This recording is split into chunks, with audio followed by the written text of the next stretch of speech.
Hello friends, welcome to our channel. Today we're going to take a look at another horrible case with you. The case of Kirk Langford.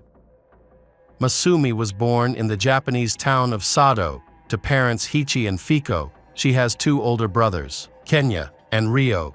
Masumi grew up in a loving and supportive family, did well in school, earned good grades, and was well behaved. In her 20s, Masumi visited Hawaii for the first time with her family and immediately fell in love with the island after returning home. She decided to visit again the following year. In 2007, although her parents were initially reluctant to let her travel alone due to safety concerns, they eventually realized how important the trip was to her and agreed to her plan. At the age of 21, Masumi packed her bags, said goodbye to her family, and boarded a plane to Hawaii. She planned to stay for about 2 months and wanted to make the most of her time there. Her goals included improving her English and volunteering at Sunset Beach Elementary School, located nearby on the island of Oahu. During her time there, Masumi also enjoyed reading and studying history at the local library. Masumi was quite petite, and due to her astigmatism, she had to wear special glasses. She was a kind and somewhat naive girl, which could have made her an easy target for criminals. However, she did not feel any danger. Instead, she felt extremely comfortable living in Hawaii. As the weeks passed, Masumi's trip was filled with unforgettable joy. However, her vacation was coming to an end while she looked forward to reuniting with her loved ones. She also realized how much she would miss this sunny paradise and how long she would have to wait until her next visit on April 12, 2007, around 9:30 a.m. One of Masumi's friends dropped her off at the end of the road. And, as usual, Masumi decided to go for a walk. The area was not too isolated, so she felt safe. She walked along the road toward the home of her family friend, Yumi, with still half a mile to go. After 2 hours had passed without Masumi returning to house, Yumi's family began to worry. Yumi and her husband went looking for Masumi, but after searching the entire road without finding her, they felt that something was wrong. The couple called the police to report Masumi missing. The news quickly spread across the islands, and eventually, family friends notified Masumi's parents in Japan. Local residents soon organized a search effort. Masumi's small stature and limited English skills make her stand out, but they also make her more vulnerable to danger. The investigation began at the house where she was staying. Although nothing suspicious was found, experts collected DNA samples as a precaution. No clues were discovered. Her suitcase and plane ticket back to Japan were found on the table. As news of Masumi's disappearance spread, many people came to the police station with potential information about her whereabouts. A local resident provided a crucial piece of information, reporting that she had seen a young woman matching Masumi's description that morning. A man had tried to persuade her to get into a truck, but she repeatedly refused. The witness also recalled that the truck was white, which became a key detail in the investigation. Witnesses began searching the area for white trucks and checked the island's vehicle database. During this process, a second witness provided a similar account, adding that the truck had a company logo on its body. Fortunately, the man even remembered the name, Hawaii Pest Control. This information significantly narrowed the search area. Police then identified the suspect as Kirk Langford, a technician for Hawaii Pest Control. He was born in 1985 and grew up on the island of Oahu. A neighbor mentioned that the Langfords had moved to the area about 1.5 years ago and that they generally received positive reviews. They were described as friendly and religious. Kirk and his pregnant girlfriend led a quiet life. They had a young son and were expecting a second child.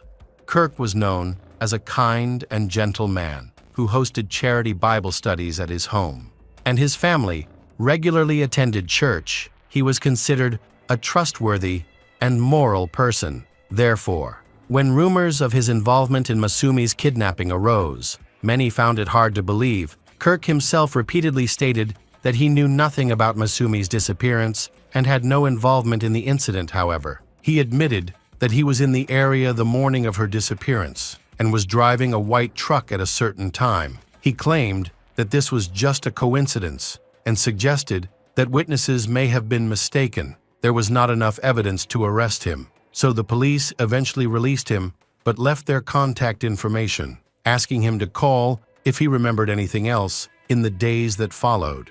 The police discovered that Kirk owned another white truck, a Ford F-150. They examined Masumi's belongings, such as her toothbrush and a spare pair of glasses, to create a DNA profile for her. Over time, it became increasingly clear that Kirk was directly involved in the kidnapping, making it highly unlikely that Masumi had run away from home. One day, a homeless man came to the police and shared that, while he was walking, he noticed a man digging near a parked white truck. When the homeless man asked what the man was doing, he replied that he was looking for a lost necklace, which seemed suspicious. The homeless man wrote down the truck's license plate number. After an investigation, it was confirmed that the license plate number belonged to Kirk's white Ford F-150. The police had two key pieces of information. A witness saw Kirk's truck near Masumi, and another witness confirmed that Kirk was digging near his car.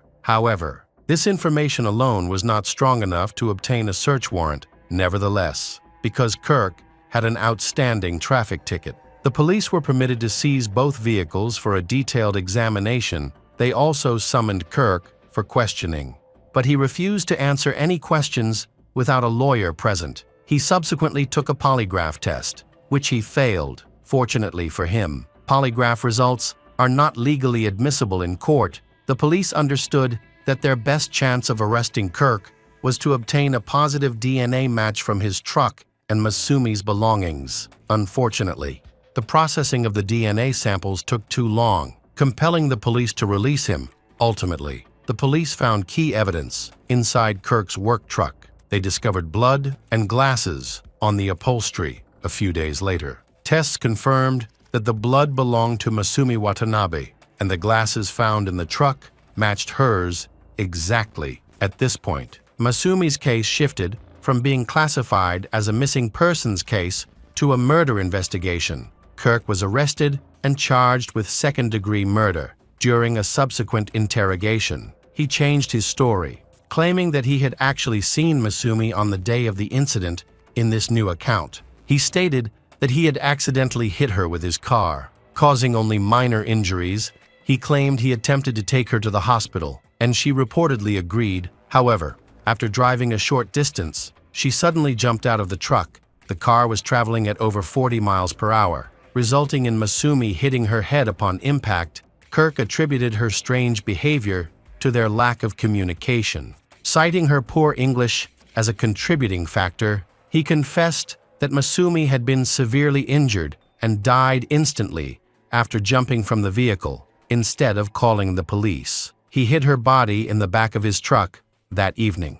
Kirk cleaned out the truck and returned home to have dinner with his wife and children. He then went to a store to make a purchase. Surveillance cameras recorded him at two stores buying gloves, a shovel, chlorine-based cleaner, and trash bags. He then transferred the body from the company truck to his own vehicle and drove out into the countryside. There, a homeless man saw him digging, supposedly looking for a necklace, but in reality, he was digging a grave to bury Masumi.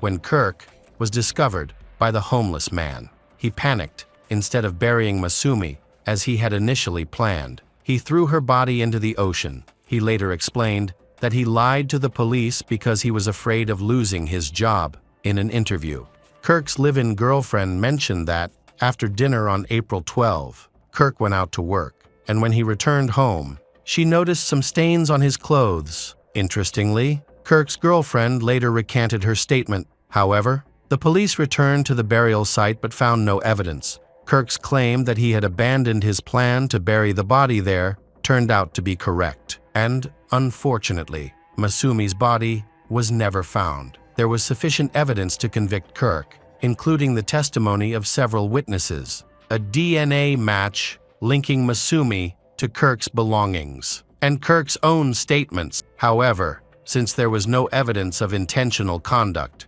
it was challenging to charge him with first-degree murder. As a result, prosecutors decided to charge him with second-degree murder on March 4, 2008, nearly a year after Masumi's disappearance. The trial began. Kirk maintained that the incident was accidental, arguing that Masumi had jumped out of the moving truck on her own and that he was not responsible for her death. Kirk's parents attended the trial and insisted that their son was a good person who could never commit murder. They argued that he was the victim of a plot by the police. The prosecution believed that although Kirk had not planned the kidnapping or murder in advance, they also rejected his claim that the incident was accidental. Experts pointed out that if Kirk had actually hit Masumi with his car, his vehicle would have been damaged. However, upon examination, no such damage was found on the truck. Furthermore, the injuries the girl sustained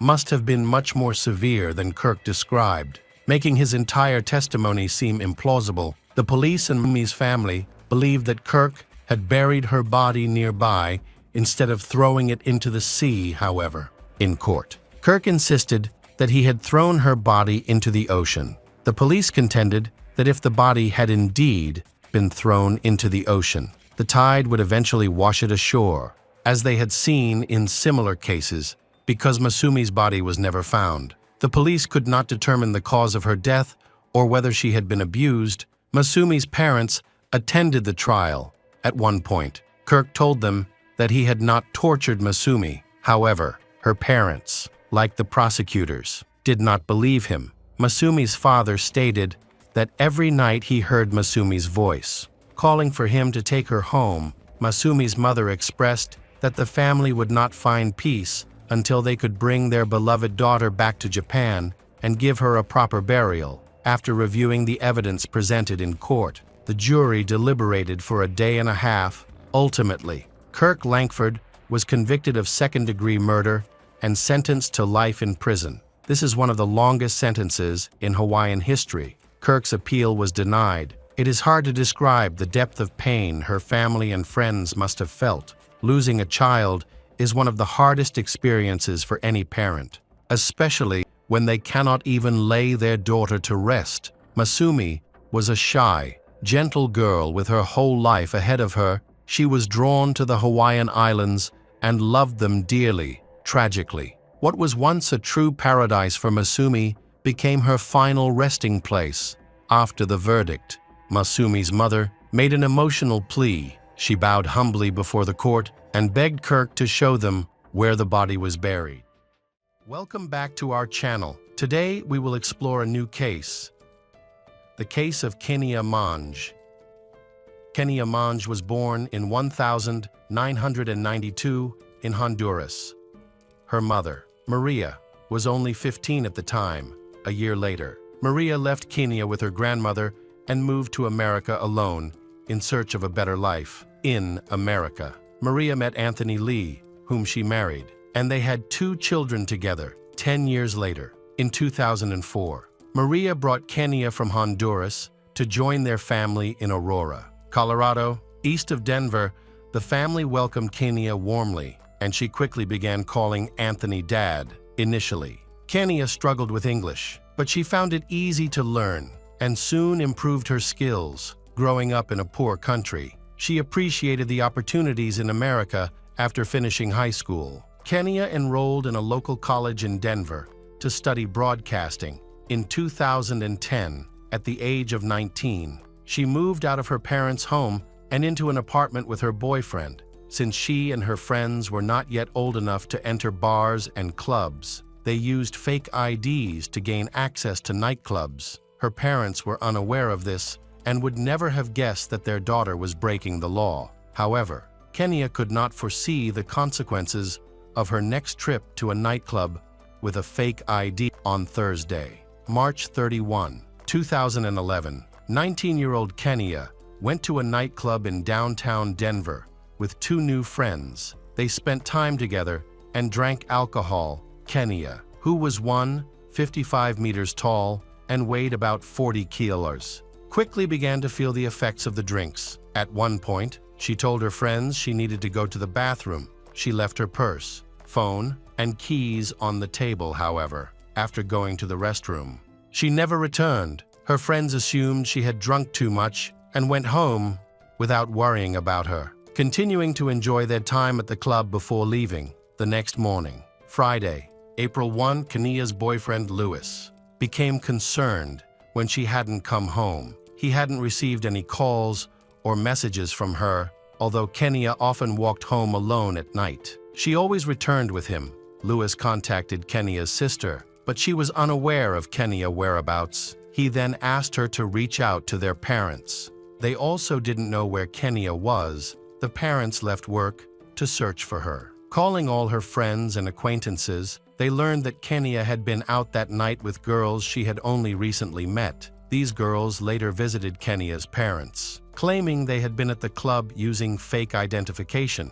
The girls stated that the last time they saw Kenya was around midnight when she went to the restroom and didn't come back. They brought Kenya's purse with them and gave it to her parents, who immediately sensed that something was wrong since their daughter would never leave her belongings unattended for long. Upon examining the purse, they found a new text message on Kenya's phone that read, "Hello, this is Travis, the guy who gave you a ride last night in a white creepy van. Did you get home okay?" The message was from a number not saved in Kenya's contacts. Anthony believed that Travis might know where Kenya was and attempted to call the number, but there was no answer. Afterward, the parents contacted the police to report their daughter missing. The officer they spoke to seemed unconcerned, suggesting that Kenya would likely return soon, and told them to wait 72 hours before officially reporting her as missing the following day.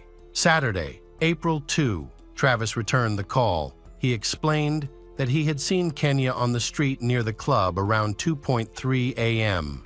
Talking to a homeless man, Travis said he offered her help, but Kenya mentioned she needed to retrieve her car parked near another club. He described her as very drunk, which is why he offered her a ride to her car. They went to the club, but couldn't find her car. Travis offered to give Kenya a ride home. He said she gave him the address of her apartment, which she shared with her boyfriend. Travis recognized the address because he worked at a nearby bakery. On the way to Kenya's apartment, she mentioned needing to buy cigarettes, so they stopped at a gas station, but it was closed. Kenya then noticed an Asian man named Dan standing nearby. Smoking a cigarette, she approached him, and he gave her a cigarette. They began talking in Spanish, and then they left together. Leaving Travis behind, he got into his car and drove away, never seeing Kenya again. After hearing this story, Anthony found it strange and unsettling. He thanked Travis for sharing the information, and their conversation ended. The stepfather then called the police again to report what Travis had said, urging them to file a missing person report. However, the police refused because not enough time had passed since Kenya's disappearance. Frustrated, Anthony called Travis again to ask for more details about that night. Travis suggested they meet at the gas station where he last saw Kenya. Anthony agreed and took a gun with him. He then went to meet Maria. She pleaded with him not to go, but he ignored her concerns. Worried, Maria called the police to inform them of the situation. They agreed to send a police officer to their meeting place when the officer arrived at the gas station. Travis was already there with a friend and the officer. Travis recounted the same story, speaking convincingly and sincerely. However, Anthony doubted that his daughter wouldn't walk around the city at night with strangers. The officer also found the story suspicious. He separated the men and asked them questions. While talking to Travis, the officer noticed a strong smell of bleach coming from a nearby white van. He informed the officer, who then approached the van and confirmed the smell. The police officer asked Travis for permission to look inside the van, which he granted. Upon opening the back door, the officer saw a pristine interior with brand new carpeting. In contrast, the front seats were cluttered with food wrappers and debris, raising the officer's suspicions. However, it wasn't enough evidence to detain Travis later. He approached Anthony, crying and apologizing for leaving the girl alone that night. They shook hands and parted ways. At that moment, the handshake felt intense, and Anthony noticed Travis's hand was shaking. It was then Anthony realized that he was not just a random person. On Monday, April 4, just 4 days after Kenya went missing, the police began actively searching for her. By that time, her family and friends had already created and distributed flyers to people passing by. They also put up posters in public areas asking for assistance in locating the 19-year-old student. On April 6, Travis, 31-year-old, was brought to the Denver police station for formal questioning. During the interrogation, he recounted the same story he had previously told Anthony and a police officer at a gas station on April 2. He claimed that after breaking up with Kenya that night, he went home to his girlfriend, Carrie Humphrey, arriving at her place around 3 a.m. on the morning of April 1. He left for work at 8:03 a.m. The owner of the bakery from which Travis rented space was concerned when she discovered the security cameras were not functioning on the morning of April 2. Upon reviewing the footage, she found that the cameras had been turned off on April 1 at approximately 7:03 p.m. The last person recorded by the cameras was Travis, who was wearing latex gloves. The bakery owner stated that Travis was not scheduled to work on April 1. Detectives reviewed the surveillance footage before the cameras were turned off and saw Travis moving a cart with a large white refrigerator wrapped in tape.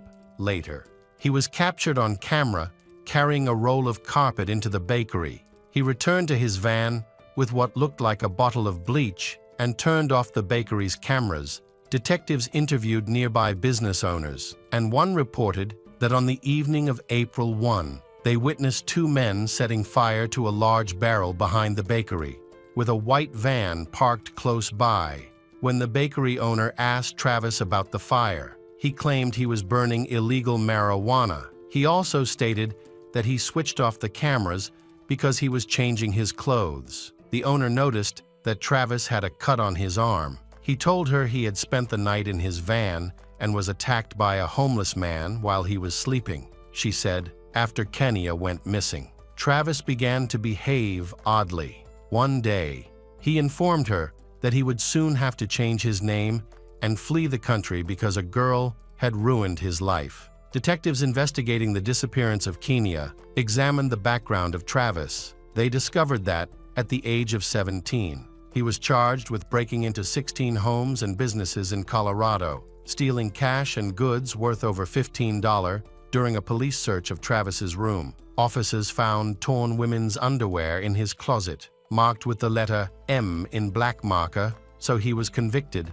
and sentenced to 9 years in prison. But instead of serving time, he was sent to a military camp. However, he spent only 2 months there before being expelled and placed on probation a year later. While still on probation, Travis was arrested again for criminal harassment the following year. In 1999, he was caught with a knife. He also violated his curfew 43 times, which resulted in his transfer to a correctional facility in 2004. He faced charges for throwing rocks at women in Highlands Ranch, Colorado, for which he pleaded guilty and served 1 month in prison. Additionally, there are reports that Travis struggled with addictive and stole medications from dental clinics at the time of Kenya's disappearance. He was on probation for domestic violence charges. A detective, after reviewing Travis's history,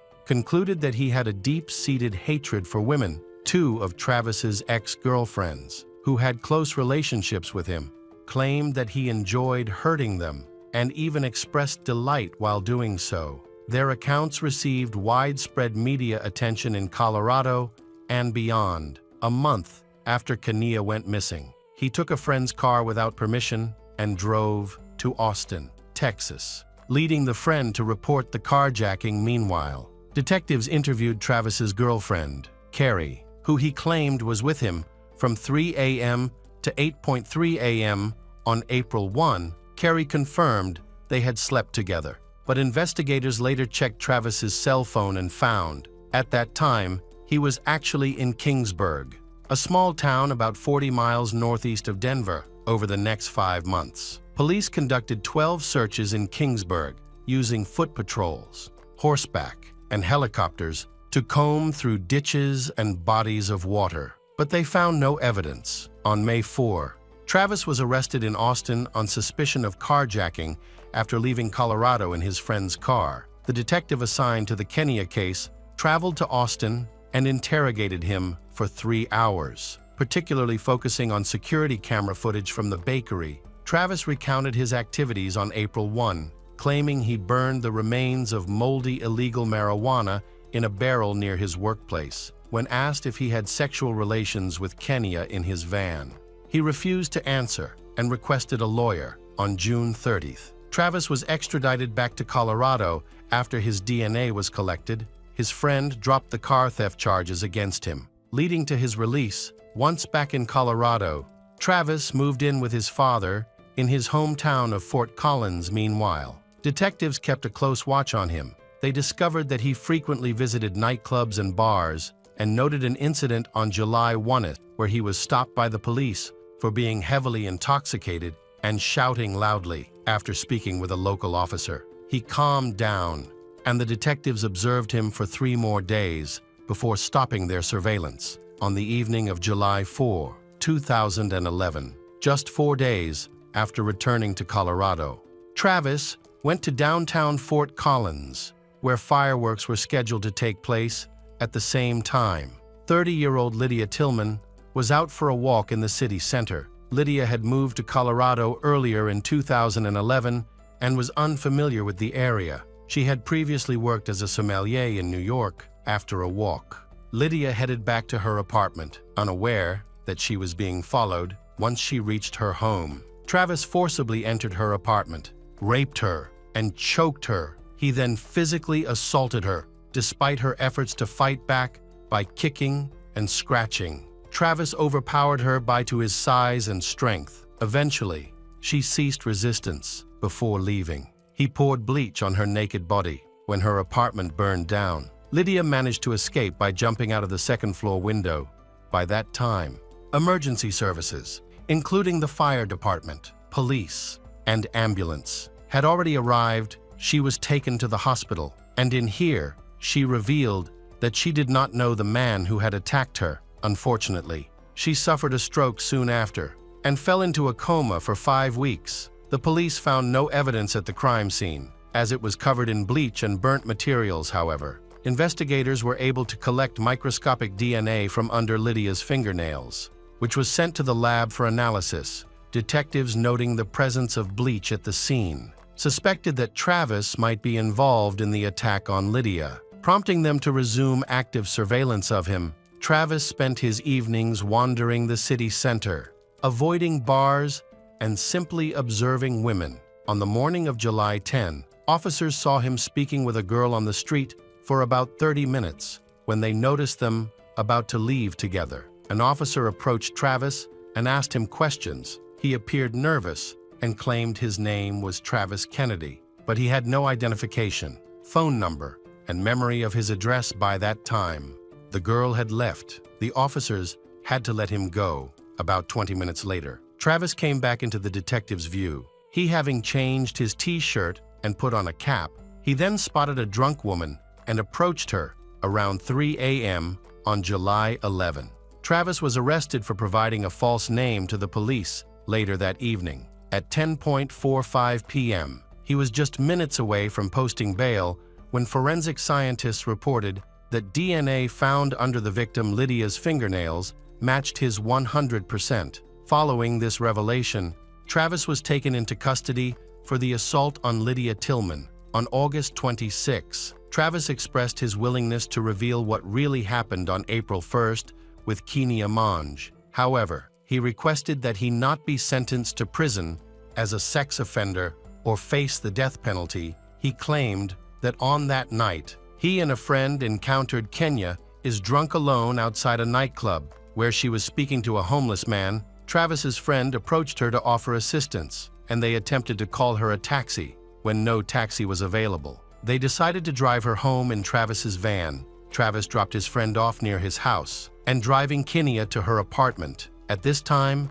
she passed out. Travis stopped the car and climbed on top of Kenya. he was seeking sex. But Kenya woke up and began to resist. In response, he strangled her to death. He then placed her body in a refrigerator inside his van and sealed it with duct tape. He decided to dispose of her body in Keensburg, where he dug a shallow grave under a group of cottonwood trees near the road upon returning to the bakery.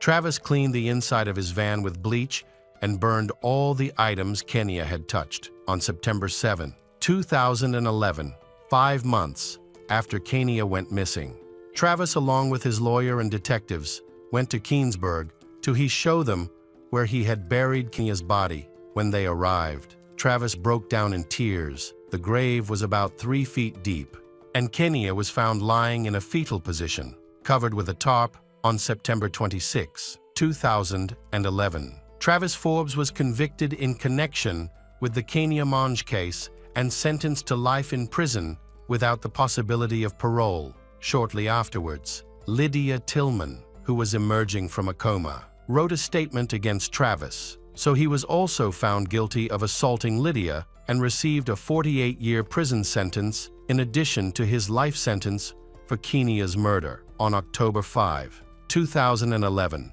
Travis's girlfriend, Carrie, was arrested for allegedly giving false testimony, as she had claimed that Travis was with her on the night Kenya was killed. On September 14, 2012, Carrie was sentenced to 60 days in jail and 4 years of supervised probation, along with 2 hours of community service, and Lydia is a resilient individual who has nearly returned to her previous life, despite suffering significant injuries from the attack. She works, drives, practices yoga, travels, and lives independently. In 2014, she graduated from the Indian Yoga College in Los Angeles. Since then, she has moved back to Colorado to teach yoga full-time and assist the police department by offering self-defense classes for women. The Monge family established the Kenya Monge Foundation to support women who are victims of violence. The foundation provides emotional, physical, and financial assistance to those in need. The case of Travis Forbes, marked by his horrific actions against Kenya Monge and Lydia Tillman, serves as a stark reminder of the devastating impact that violence can have on individuals and their families. The conviction of Travis by the justice system brought justice to the victims and their families. Although the emotional scars remain, his life sentence ensures that he will face the consequences of his crimes for the rest of his life. This case highlights the importance of vigilance and support systems in preventing such tragedies from occurring in the future. Welcome back, detectives. Let's dive into another horrible case. The case of Chris Farmer and Peter Frampton. Peter Frampton was 24, while Chris Farmer was 25. He had decided to take his girlfriend on an adventure to explore faraway places and celebrate his achievements while contemplating his future plans. Chris aimed to become a doctor, and he was dedicated to succeeding in that field. Recently, he had earned his medical degree, while his girlfriend, Peter, had graduated from law school. The families of Peter and Chris lived in the suburbs of Manchester, UK. Chris was the middle child among 3 siblings: his youngest sister Penny, his older brother Nigel, and himself. From a young age, Chris disliked restrictions and boundaries, but he was never aggressive or cruel. Instead, he had a free-spirited approach to life. The entire family was friendly and supportive of one another. Chris and Peter had met in school at age 14, and since then, they couldn't imagine life apart. Peter was active but more reserved, which helped balance Chris's enthusiasm. However, Peter and Chris decided to wait until after graduation to get married. Chris felt it was important to establish a stable foundation before starting a family, and Peter agreed with him. The couple loved to party and often took breaks to enjoy themselves. They frequently hosted themed gatherings, inviting many friends and acquaintances. Both had been working since a young age and had achieved financial independence. They held respected jobs, earned good salaries, and were able to travel. By that time, Peter and Chris had already explored Europe, visited Morocco, and traveled to various other destinations. In December 1977, they left their hometown for an adventure. Chris's younger sister, Penny, was envious of their journey. Chris and Peter spent about 6 months in Australia and loved it. They then decided to visit the Pacific Islands, explore the west coast of the United States, and eventually travel to Belize. They craved new experiences and want to live life to the fullest. Chris was passionate about traveling and often recorded video notes during his trips. He sent these videos and letters to his family, letting share in the adventures he had with Peter. On June 13, 1978, Chris' family and Peter's family received an update from them. They shared that they had been offered a short cruise along the coast on an American yacht called Dwayne Boston. This was a wonderful opportunity to enjoy some time on the open sea. Chris had loved sailing since he was young and was always captivated by large bodies of sea. In his letter, he excitedly described Captain Boston, who had 2 children on board named Vince and Russell. The journey was expected to last about 2 weeks. Chris and Peter, a young couple, embarked on a sailing trip with Captain Boston, a seasoned sailor who called himself a pirate of the Caribbean. Chris and Peter were experienced in extreme adventures, and the trip should have been trouble-free. After a while, Peter and Chris' parents became worried because they no longer received any updates about their children. The trip seemed like an exciting opportunity, as Captain Boston's ship, though small, offered a chance to explore the sea and new destinations. Peter and Chris spent their days fishing, relaxing on beaches, and exploring different cities and forests. Peter and Chris's plan was to enjoy their time on the ship and then visit more countries on their own after Captain Boston dropped them off. However, Chris wrote in one of his letters that Captain Boston was very strict, monitoring their work closely and punishing even minor errors. Captain Boston thought this was the best method to train capable sailors and young men. Boston's approach to education differed greatly from that of Chris and Peter, who were often surprised by the strict discipline he enforced. However, they believed that for 2 weeks, serious issues wouldn't arise. Later, one of Captain Boston's children recalled that, at the start of the journey, everything felt quite normal. But as the ship became cramped and minor disagreements occurred, tensions grew to the point where the adults could barely tolerate each other. The children Vince and Russell also frequently argued over minor matters, while their father, Boston, appeared to be disengaged. Chris informed his relatives that their plans had slightly changed. They now decided to land in Livingston, Guatemala, which meant they would finish their trip earlier than expected. After that, Peter planned to fly to New Orleans, while Chris intended to travel to Trinidad. Chris expressed dissatisfaction with the small yacht trip, suggesting that they were growing weary of seeing the sea every day. Additionally, the boat's limited space prevented them from maintaining distance from other passengers, causing irritation among everyone involved in the journey. However, Peter and Chris continued their journey, sailing around various islands, which made their experience more enjoyable. One morning around 11 o'clock, they landed on an island and went to visit the local lighthouse. There was a party there, complete with a barbecue and plenty of drinks, and everyone joined in the festivities. This turned out to be their last happy memory before something tragic happened. Then, Peter also wrote and sent letters to her relatives along with Chris. In her last letter, she mentioned that life on the boat wasn't always easy. Captain Boston frequently scolded his sons and had a quick temper. At that time, there were no mobile phones or fast communication methods, so it took about 2 weeks for letters to be delivered. Unfortunately, after Peter stopped receiving letters from Chris, she also stopped writing them. Peter and Chris' parents do not understand what happened to their children. The situation was complicated by bureaucracy. During this time, Guatemala was experiencing a civil war. Although Livingston was distant from the main conflict, it is still dangerous for foreigners because of the many gangs operating here, of which drug trafficking is a big problem. Due to the families of Peter and Chris were deeply worried. In Guatemala, dense jungles made it easy to get lost or to fall victim to gang attacks. It was common for individuals to disappear entirely in such case. Kidnappings were frequent, and for a foreigner, simply getting lost in the jungle usually means will die. Peter's family and Chris's family searched for any leads to find their missing children.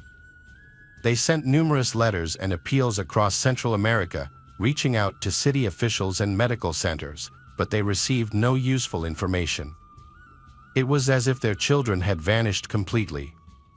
Peter's family and Chris's family were devastated when they could not find any information about their loved ones for 6 months.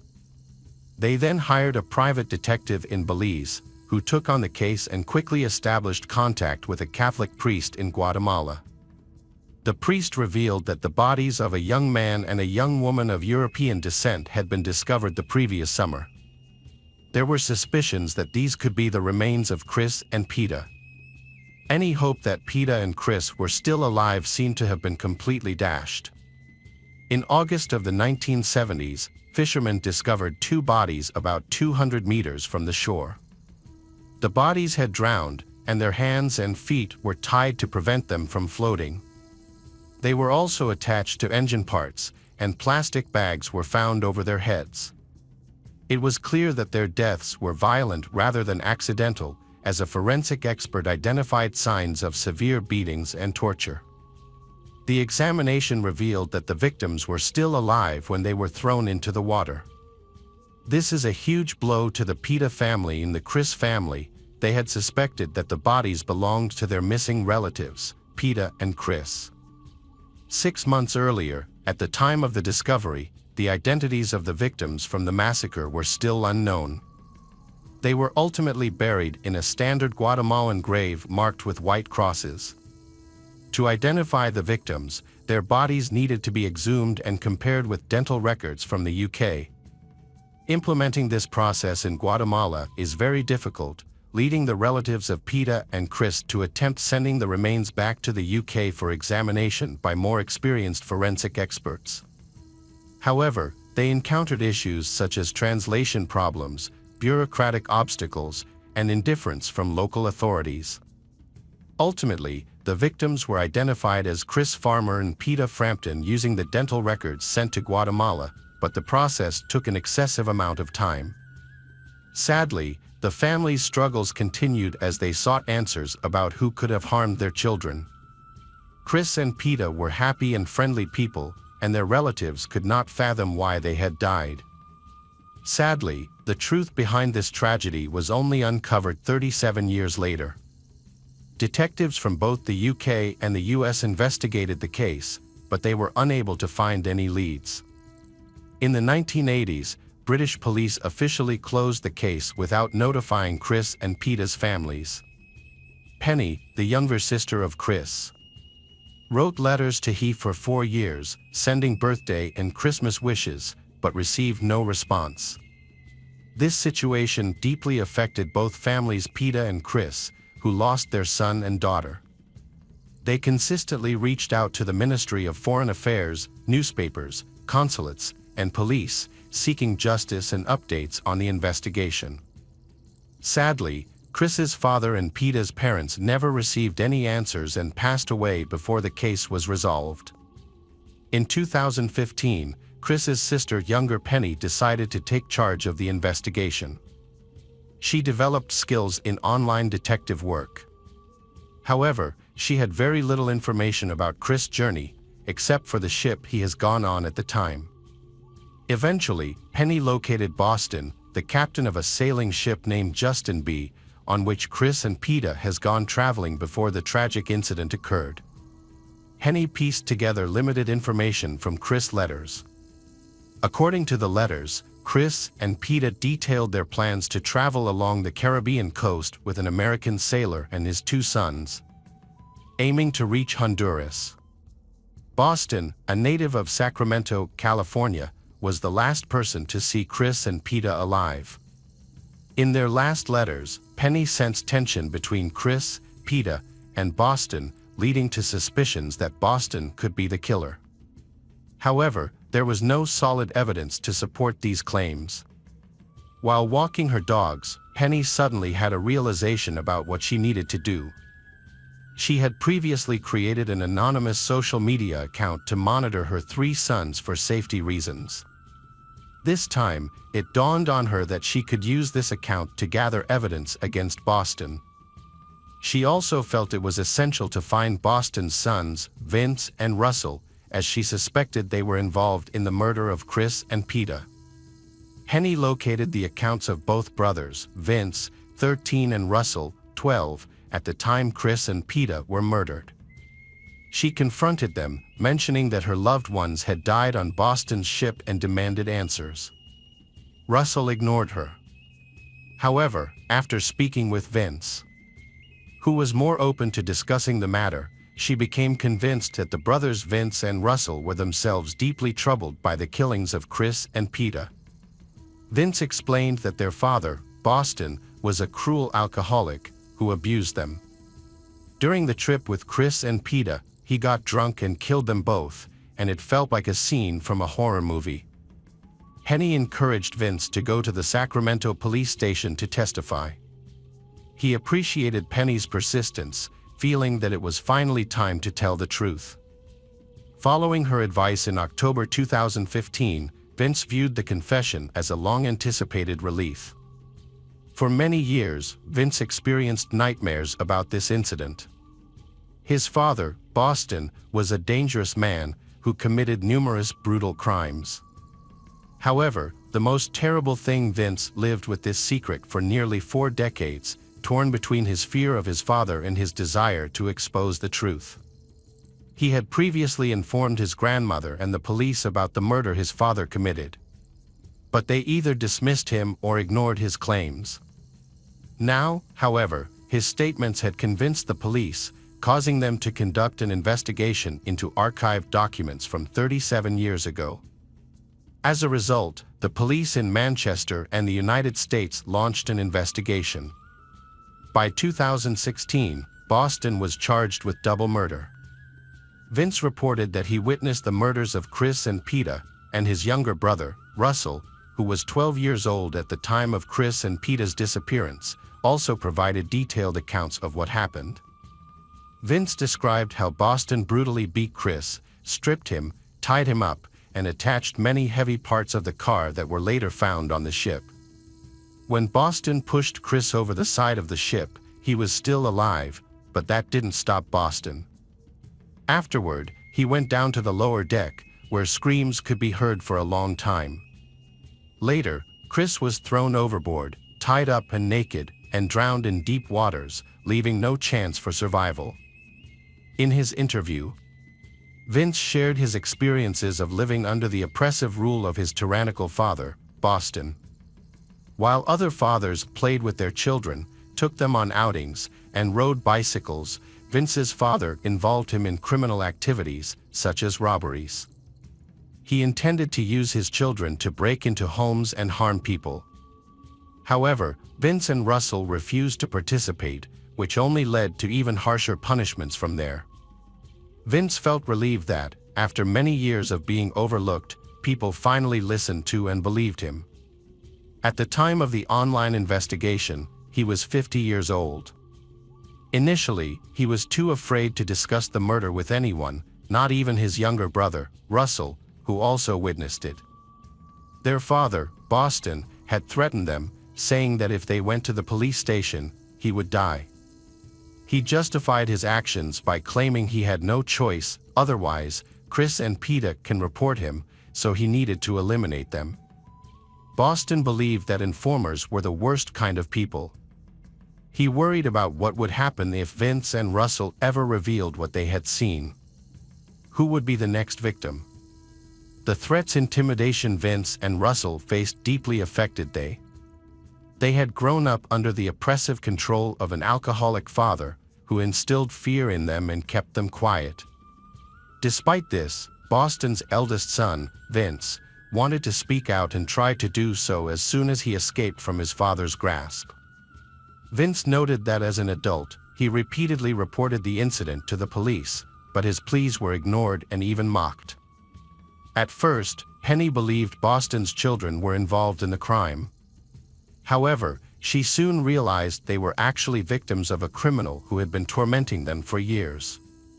Vince and Russell found themselves in a desperate situation, and Peta's fate was sealed as soon as they got on the ship. Records show they were misled into boarding under the false belief that Captain Boston was offering cruises called Robinson Crusoe. At first, life on the ship was enjoyable. The young passengers loved sailing and treated each other kindly. The Captain Boston took them to beautiful, remote locations, and they thought this journey would be a memorable adventure on their small vessel. However, the ship and its Captain Boston were not what they appeared. He took Chris and Peta on this trip to escape from the law. He wanted to avoid facing charges for a rape he had committed in California, so he fled to Belize. To the criminal Boston, Chris and Peta looked like a great opportunity for easy money. From the beginning, he planned to dock at a remote harbor to rob them and steal their belongings. As the police investigated this frightening man further, Boston, they discovered that he was likely involved in multiple murders. He had long been the main suspect in the disappearance of his third wife, Mary Lou, who vanished after expressing her desire for a divorce and wanting to take their two sons, Vince and Russell, with her. Vince, the couple's son, recalled that his mother disappeared in 1968 when he was just 3 years old. The children deeply missed their mother and were forced to live with their abusive father. As Vince grew older, he came to understand the terrible nature of his father, who had killed a couple of travelers without remorse, and he began to suspect that Boston was also responsible for his mother's disappearance. Boston had a motive for Mary's murder. He wanted to avoid divorce, the division of assets, custody battles, and alimony payments. Vince and Russell's grandmother told them that Boston had shot Mary in the back, but it was unclear where she got this information, and Mary's body was never found. Ultimately, Boston's involvement in Mary's disappearance could not be proven due to lack of evidence. The brothers Vince and Russell often sought answers about their mother's, Mary's fate, but their father was reluctant to discuss it. During his childhood, whenever they brought up the subject, he would harshly punish them, which instilled a lasting fear in them about bringing up the topic. Boston's children, Vince and Russell, described their childhood as walking on a knife's edge. Boston was often drunk and could become aggressive, and when he used drugs, his behavior became erratic. This led to harsh punishments for the children. They were reprimanded for even minor missteps. For them, the boat trip was one of the most terrifying experiences of their lives, as they feared they might suffer the same fate as their mother, Mary. However, during the trip, Vince fondly recalled Chris, who had taken the time to teach the boys new things. Since their mother's disappearance, they had not encountered such kindness in a long time. Boston was different around new people. He was charming, cheerful, and the life of the party.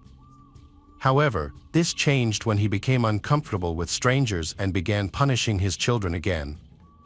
For a while, Peta and Chris stayed silent and did not get involved in parenting issues because Boston insisted that his sons needed strict discipline. One day, Boston got drunk and started to physically abuse his two sons, Vince and Russell. This behavior outraged Chris, who could no longer stay quiet. He confronted Boston and criticized him for his cruelty. At that moment, Boston, still intoxicated, attempted to hit Chris, but Chris managed to dodge, causing Boston to fall overboard.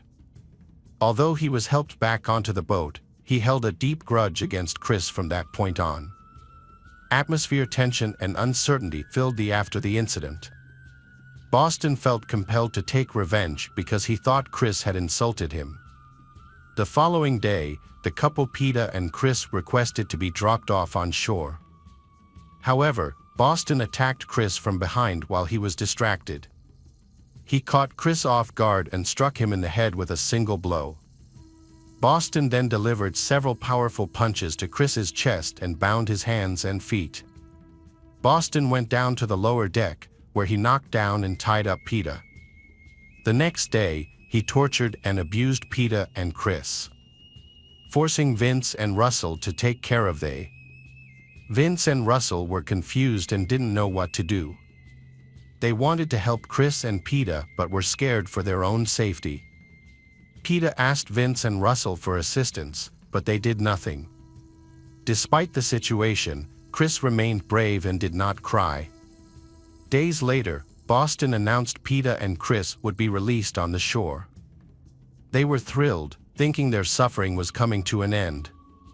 Unfortunately, this turned out to be a cruel trick. After reaching deeper waters, he placed plastic bags over Peter and Chris' heads, tied them up, and then threw them overboard. It was essential to apprehend Boston, a brutal killer. Investigators discovered that he had sailed away from the coast of Guatemala on July 19th. Only his sons, Vince and Russell, were left behind. After the incident, he returned to Sacramento and sold the yacht. During this time, he contacted authorities, claiming he had dropped off Peter and Chris near Livingston. He accused them of drug trafficking and using illegal drugs during their trip, which caused problems in Guatemala. However, the family of Peter and Chris knew that them relatives didn't use drugs. Despite this, Boston disappeared and could not be found due to bureaucratic complications, leaving the case unresolved. Sadly, the case never went to trial. Boston was eventually found in a nursing home in Eureka, California, and was arrested on December 1, 2016. While awaiting a hearing, he faced several health issues. Just weeks before Penny and her mother were set to fly to the U.S. for the hearing, Boston's health rapidly declined. In April 2017, at the age of 75, Boston died in custody. An autopsy revealed heart and liver problems. Medical staff at the prison hospital reported that after Boston learned about the upcoming hearings, he refused to take his prescribed medications, which worsened his condition. The penitentiary labeled Boston as a coward who chose to end his life rather than confront the repercussions of the massacre he planned. Chris's family had hoped for justice to be served quickly, but the Supreme Court let them down. By this time, Peter's parents had passed away and they did not get to see the case solved. Eventually, Penny wrote a book about her brother, Chris, who was an extraordinary person and made a meaningful impact, even at a young age.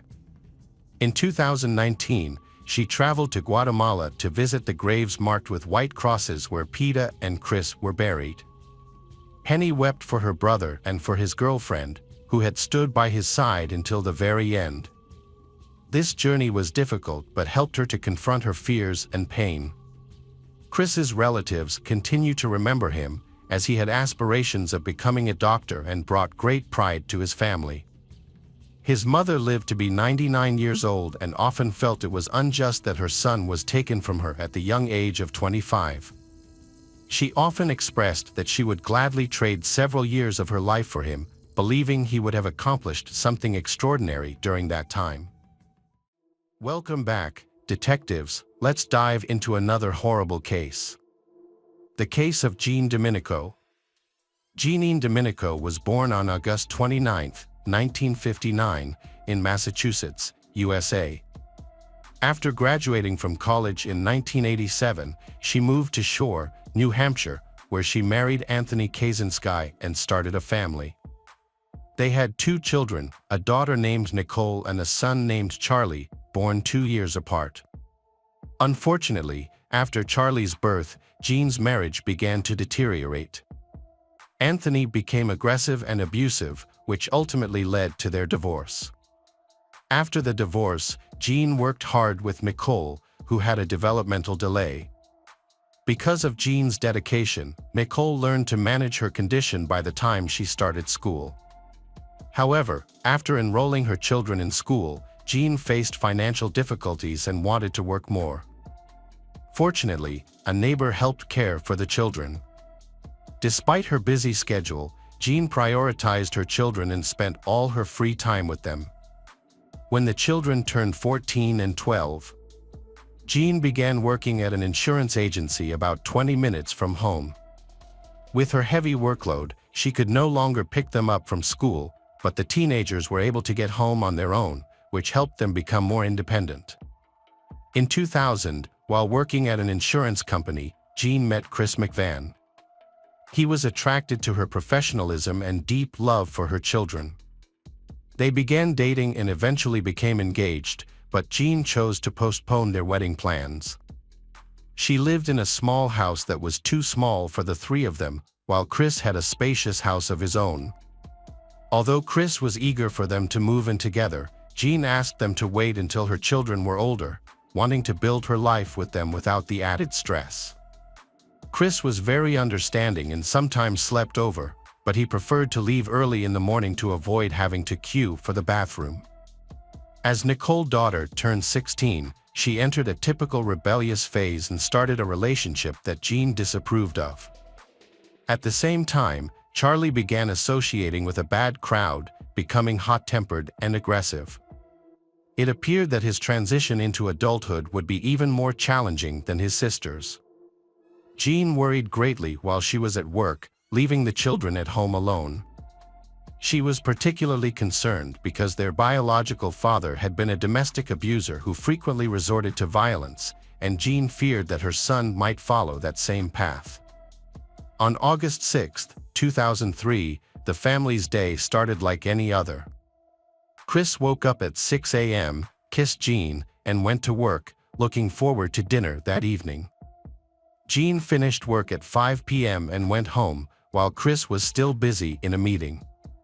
When Chris's meeting finally ended around 7 p.m., he called Jean to check in before they went out for dinner, but he was surprised when she didn't answer. He thought she might be out walking the dogs or busy getting ready. Before leaving the office, Chris noticed he had a missed call from his daughter Nicole, along with a long voicemail. In the message, Nicole sounded worried and frustrated because she had not been able to reach her mother or brother. She said she was going to be with her boyfriend William. The way she spoke was so chaotic that it was difficult for Chris to understand how serious the situation was. Chris decided to drive to Jean's house to talk things over. When he arrived, he quickly noticed Jean's car in the driveway, indicating she wasn't out walking the dogs, as they were barking in the backyard. Chris thought Jean should have been home for at least 2 hours and had enough time to finish her chores before dinner. However, the house was dark and there was no sign of her. Concerned and not getting any response to his calls, Chris used his spare key to unlock the door. Once inside, he found the house eerily quiet, with the lights off as if the power had been cut. He called out for Jean as he moved through the dark rooms, but there was no reply. As his eyes adjusted to the dimness, he spotted Jean lying motionless on the kitchen floor. Chris feared she had passed out again due to her new strict diet, as she had fainted several times before from hunger. Worried she might have hit her head, he rushed over, shook her gently, and called her name, pleading for her to wake up, but she didn't respond. In the dark, Chris saw a puddle of blood beneath Jean. Panicking, he took out his mobile phone and called the rescue service. When the dispatcher answered, Chris's voice trembled, and he mumbled in confusion. He told the operator that he thought Jean had fainted due to her diet and had hit her head, which explained the blood. Without any light, he couldn't grasp how serious the situation truly was. As he waited for the police and medics, Chris sat in a chair, trying to calm down. He failed to notice the bloodstains scattered across the kitchen or the broken and disordered furniture around him. On the refrigerator, there was a note from his daughter. It explained that she wouldn't be joining the family for dinner because she was going out with her boyfriend. The note was signed William and Nicole, expressing their love and gratitude for Jean. Throughout the ordeal, Chris stayed in contact with the 911 dispatcher. However, due to his panic and shock, he struggled to follow the instructions and couldn't check for a pulse. While on hold waiting for the police, he still clung to the hope that Jean was alive. He knelt beside her, cradled her head, and gently fixed her hair. He kissed her and whispered that he loved her. In that moment, he felt how cold she was and noticed her vacant, glassy eyes. Chris came to the painful realization that Jean was dead, but he couldn't accept it. The nearest police patrol was just minutes away from the Jean's home. When the officers arrived, they were confronted with a gruesome scene. 43-year-old Jean lay in a pool of her own blood in the kitchen, having been brutally stabbed and beaten. It was clear her death was violent. Understandably, Chris, her lover, became the primary suspect. He was visibly shaking when the patrol arrived, struggling to speak after discovering her body. Karen Smith, a 29-year-old mother of 3 and a frequent babysitter for Jean, saw the disturbance in the yard and went to investigate.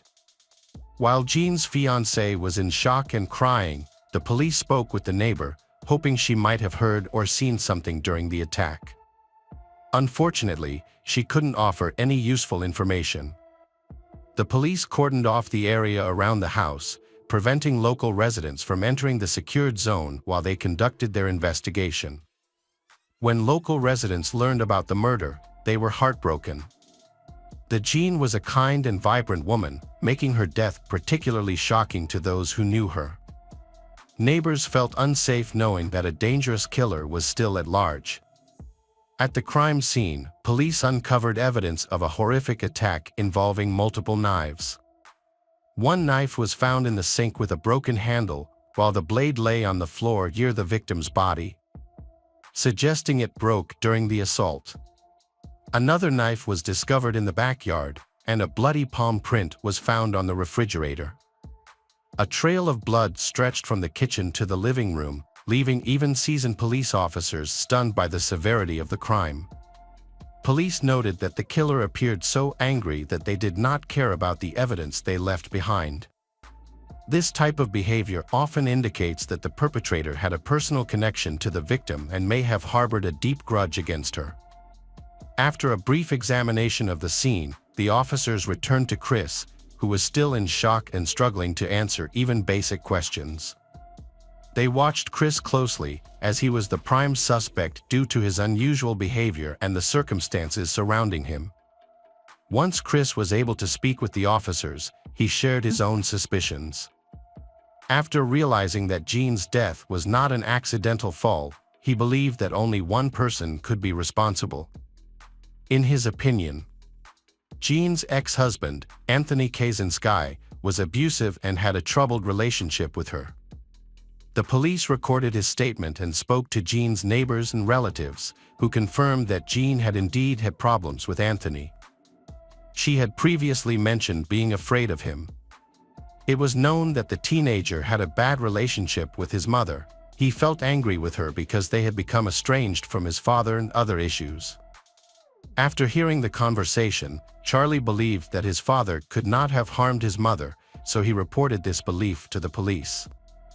He quickly called his father to clarify, and Anthony assured Charlie that he had nothing to do with the incident. Later, Anthony's alibi was verified. Chris said that Jean was so afraid that she wouldn't even keep knives in the house, fearing that her son Charlie might use them in future conflicts. In fact, Jean was so afraid of sharp objects that she refused to even keep them in the house.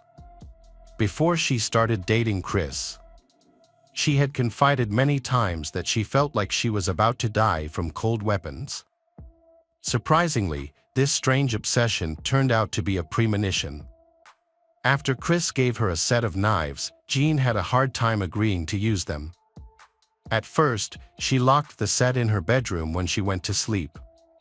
Gradually, she got used to it and started using it recently.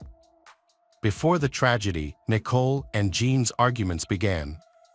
Nicole increasingly clashed with her mother, who still treated her like a child. One of the main obstacles was Nicole's relationship with her boyfriend. Jean was not sure Nicole was old enough to be with Nicole's 18-year-old bad boy, William. At the time of the massacre, they had been dating for over a year. They mostly communicated on the internet. Jean and her daughter disagreed on this issue. Nicole met William in May 2002 when she was 14 years old, and the guy was 17. They began to correspond, and their connection immediately strengthened.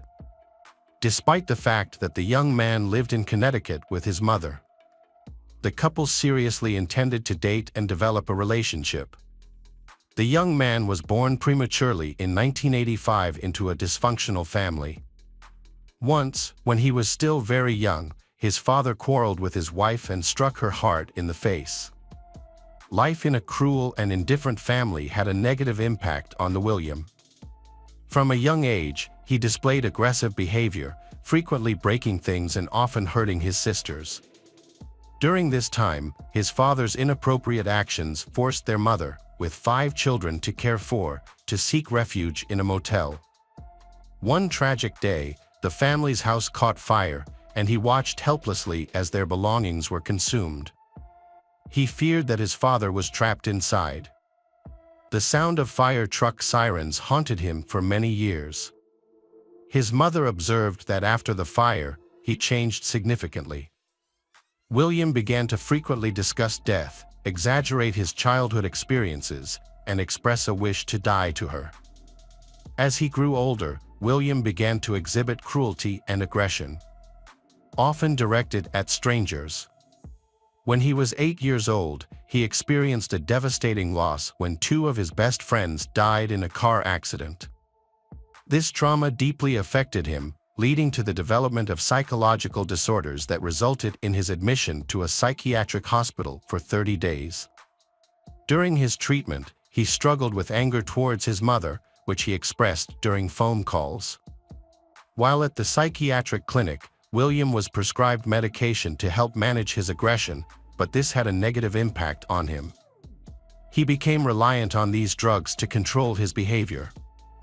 His mother believed that repeated hospital stays were the only solution to his mental health issues.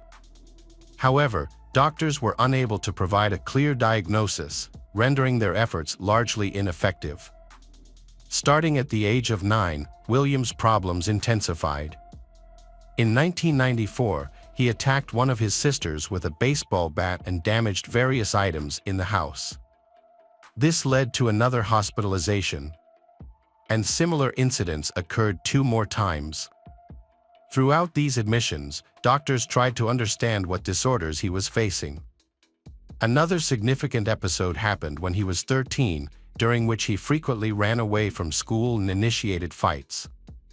The longest duration he spent in a psychiatric clinic was an entire year. After that, William continued to attack his sisters and mother, often using his favorite weapon, a baseball bat. Following a lengthy treatment at the clinic, he was prescribed a new medication aimed at stabilizing patients with schizophrenia. From that point on, William's behavior became noticeably more manageable, bringing relief to his mother and sisters. However, in 2001, about a year before he met Nicole online, he had another outburst of anger. He threatened to harm himself, prompting his mother to call the police. He was admitted to a psychiatric hospital again, where he stayed for about a month. When William started dating, he and his girlfriend began to communicate regularly through the internet and phone calls. This long-distance relationship turned out to be quite expensive, with Jean quickly noticing the high costs. Their frequent calls resulted in bills of $500 and even $1,000. The age difference and William's behavior became major concerns for Jean, who was already worried about the relationship. Jean was concerned about her daughter's future and the potential risks of her relationship with an older man. Meanwhile, William was charming Nicole with compliments and showing sensitivity, which easily swayed the inexperienced schoolgirl. Jean suspected that William was intentionally trying to make Nicole fall in love with him in order to push for a more intimate relationship. Jean recognized that this kind of behavior often comes from manipulators, and she feared her daughter might become a victim of someone like him from the internet. As a result, she tried to slow down the progression of their relationship. When Jean began to receive large phone bills, she banned Nicole from using the phone. This decision upset Nicole and led to an argument. In response, William wrote to Jean, expressing his admiration for her and thanking her for raising such a wonderful daughter. He asked her permission to continue seeing Nicole, saying that he was serious about their relationship. They had plans to move in together and start a family, and they both wanted to find jobs. However, instead of feeling happy about this, Jean was filled with fear. She felt that William was dangerous. Nicole convinced her mother to take her to Connecticut to meet William in person.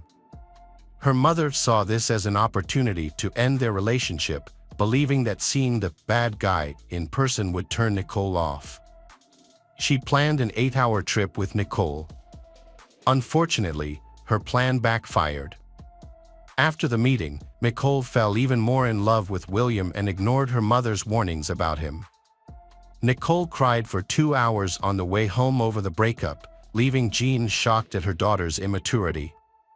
Nicole pleaded to transfer to a school in Connecticut so she could be near William. But Jean made it clear that until Nicole turned 18, she would live with her mother and younger brother.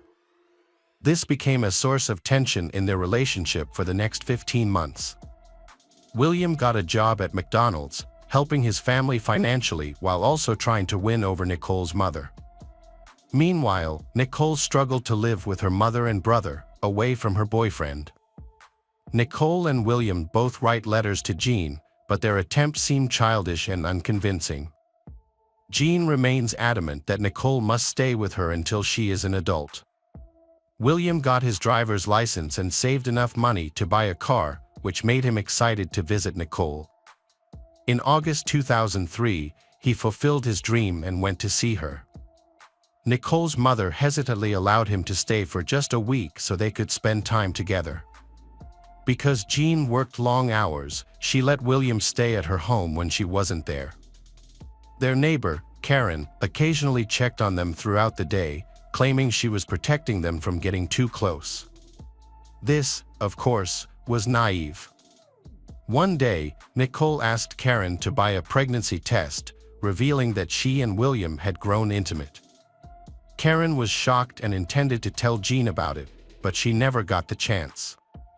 Tragically, Jean was found dead in her home. The forensic expert concluded that she had been brutally beaten with a baseball bat. The evidence, including her injuries and the disarray in the house, indicated a prolonged struggle. In addition to numerous blunt object injuries, 53 stab wounds were found on Jean's body, especially on her arms, suggesting that these were defensive wounds during an attack. The most severely injured areas of the Jean were her head, face, neck, and upper chest. The attacker intended to kill her. Forensic analysis revealed 28 stab wounds concentrated in the neck, face, and upper body, indicating the seriousness of the injuries.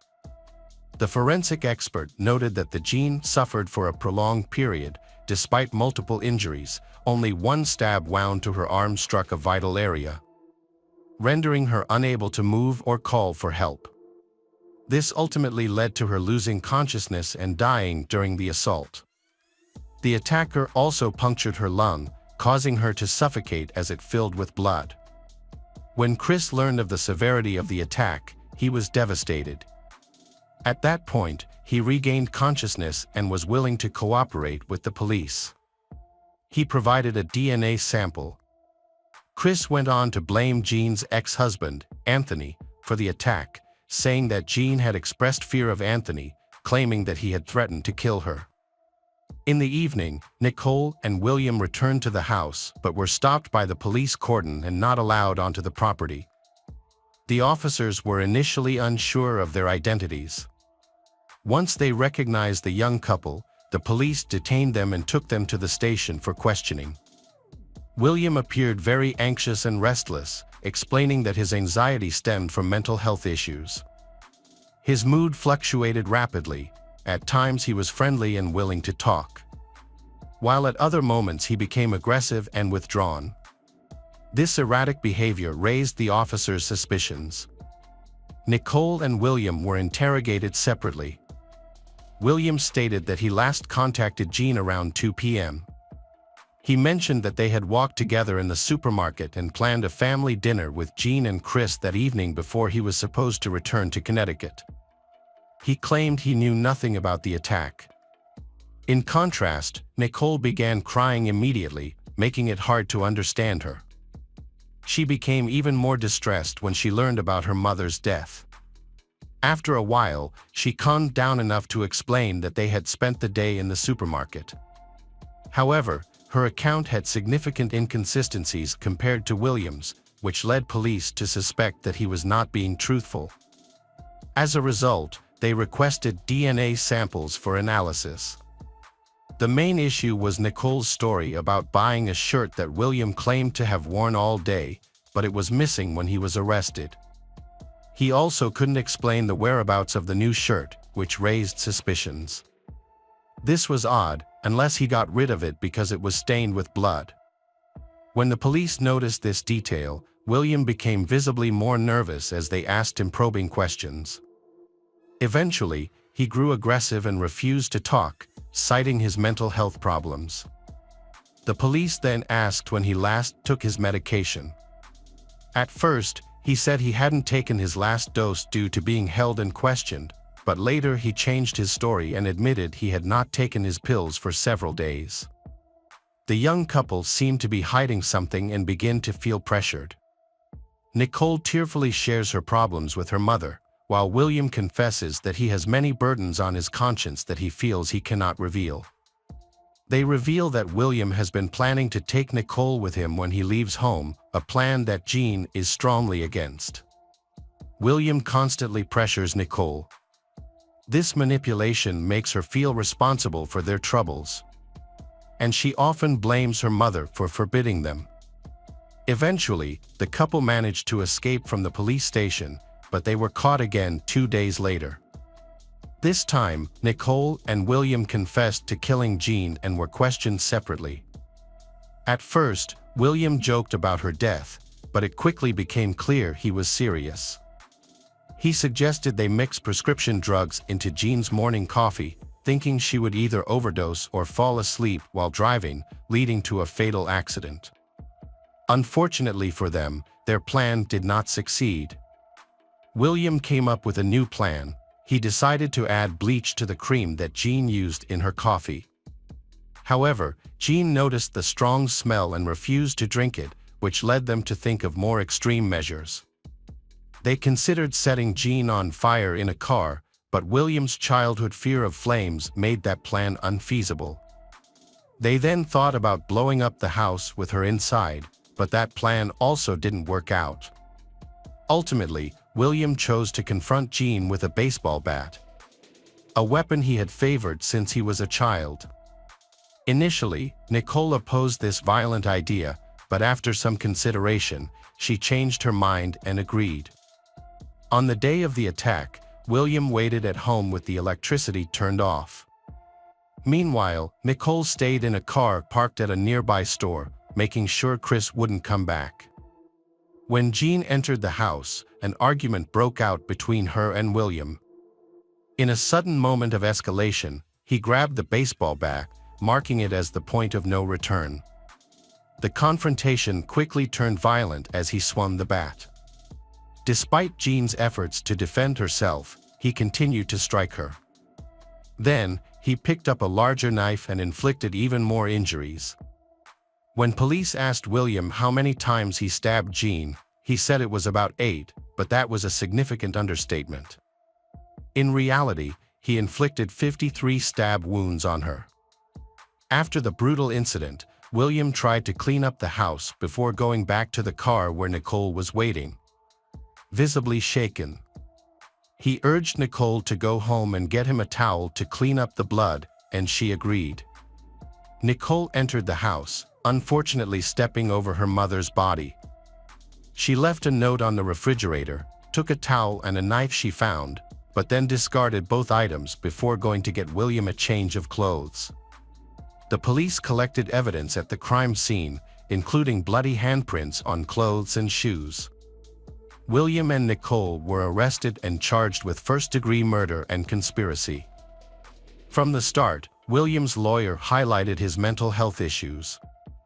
However, according to the prosecutor's office, William was aware of his actions during the attack and had meticulously planned the crime. Nicole convinced the prosecution to accept a deal. As part of this agreement, she later testified against William, resulting in her receiving a prison sentence. However, she could reduce her sentence by 5 years if she completed an educational program while incarcerated. In 2005, William's trial began.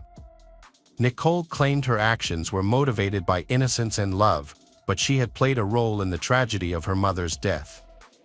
The defense highlighted William's family problems. It was known that his mother drank heavily during her pregnancy, which may have contributed to his premature birth and many of his developmental challenges.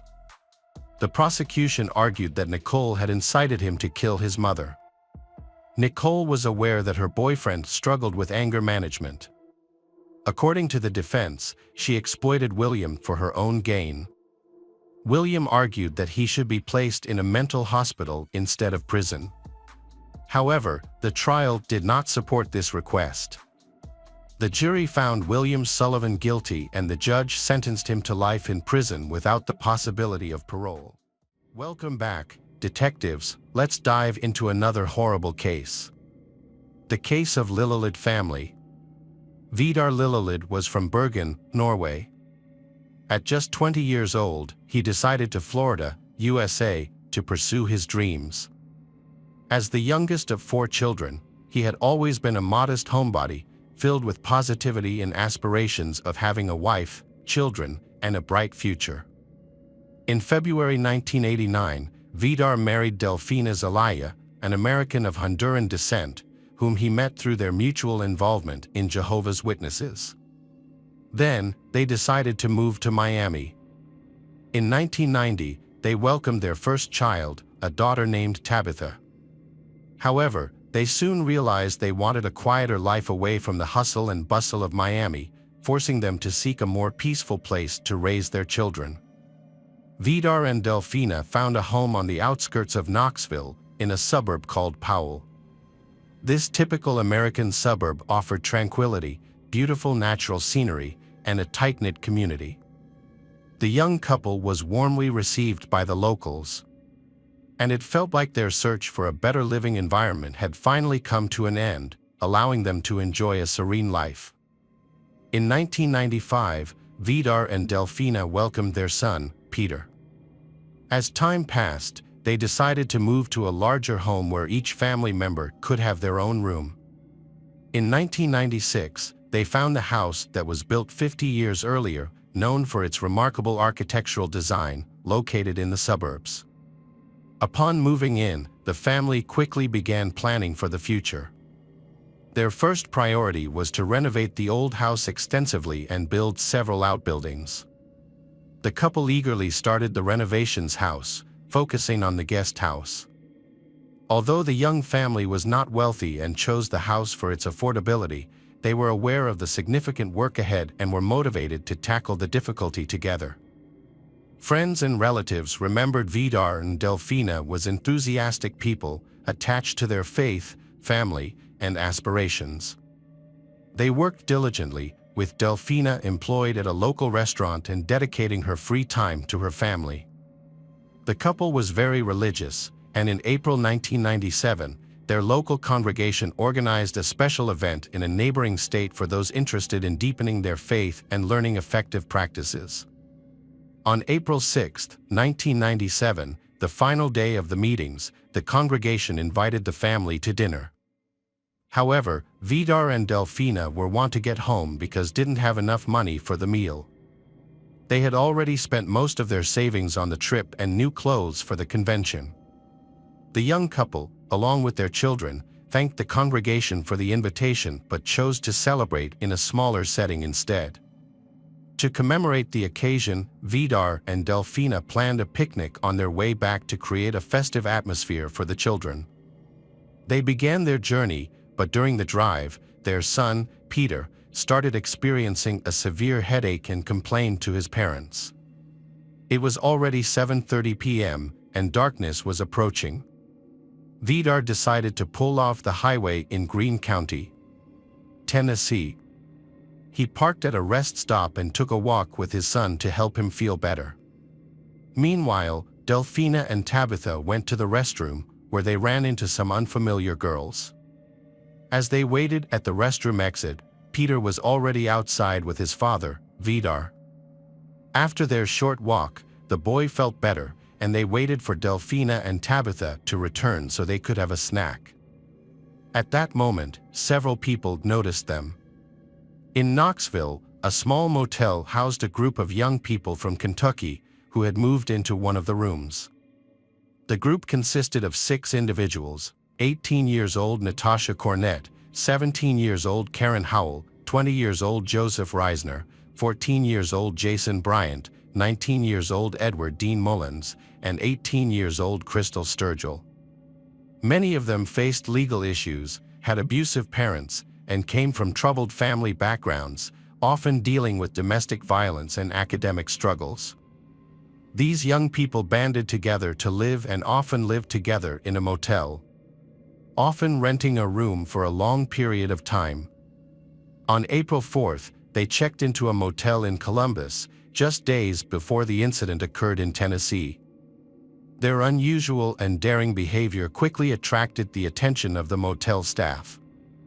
They drew pentagrams and other symbols on the walls, feeling liberated and free from the supervision of older generations. This led them to disregard moral and social norms. Initially, their actions seemed to have a connection to occultism and self-harm. At night, candles flickered outside the motel windows. These young people used razors to cut their hands, which was both a protest against their difficult experiences and a silent plea for help that went unnoticed. This group was an attached relationship, with most having endured years of cruelty and oppression, ultimately leading to a series of the tragic incidents. The young people often acted inappropriately and caused big damage to the motel room. They broke furniture and painted on the walls, turning the room into a place resembling a drug den. Some of their actions appeared ritualistic, reflecting their inner turmoil. They actively took part in occult practices linked to Satan, but they sought to push the boundaries further. Psychiatrists who worked with these young people later realized that they were searching for their identity in life. Unfortunately, they had experienced years of abuse and cruelty, leading to a deep-seated resentment towards the world around them. In this environment, violence and bloodshed became common and a way for them to assert power among their peers.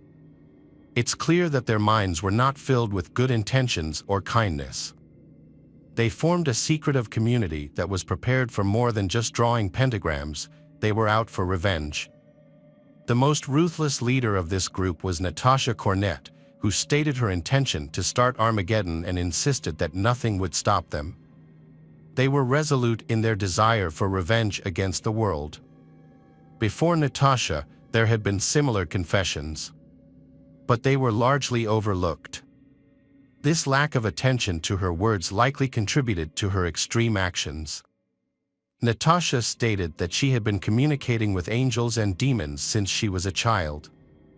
From a young age, she referred to herself as the daughter of Satan and became obsessed with witchcraft, which worsened due to alcohol and drug abuse.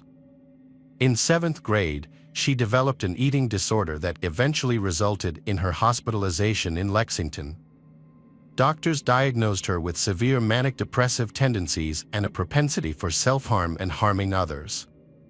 At 14, she was admitted to a psychiatric hospital for troubled teenagers. The doctors worked hard to help her with her social and family issues, but unfortunately, their efforts did not yield the desired results. At 17, Natasha fell in love and married a man named Stephen Cornett. However, when Stephen realized that Natasha had serious emotional issues and posed a danger to herself and others, he decided to end their relationship. This breakup deeply affected Natasha, who was already struggling with her mental health, and her condition worsened after she moved to New Orleans.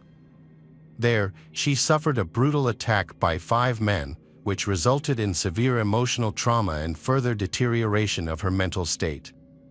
Natasha became obsessed with the movie Natural Born Killers, which features a young couple traveling across America and committing murders. At one point, she threatened her mother with a knife and ran away from home. During this period, she was at her most unstable, posing a genuine threat to herself and those around her. She sought a way to bring her dark fantasies, inspired by the film, to life. After leaving home, Natasha met a group of people who shared the same difficulties as her. Among them was her best friend, Karen Howell, who was also interested in witchcraft. Karen came from a troubled family and had a history of substance abuse and alcohol problems. She often caused disruptions, both at home and elsewhere. During her school years, she witnessed her parents' tumultuous relationship, including violent arguments and physical abuse from her father. Like Natasha, Karen struggled with thoughts of self-harm and attempted to end one's own life 4 times. Karen's behavior was very unstable, making she could not integrate at school because she was often scolded and criticized by her teachers. She changed schools 4 times and eventually ended up being homeschooled. However, being at home with toxic parents only made her situation worse. During this time, she began holding spiritual sessions in an attempt to communicate with demonic beings, which was made worse by regular substance use.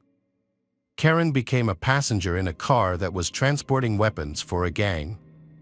Driving the unreliable car was her boyfriend, Joseph Reisner, who was born in Khazar on October 13, 1976.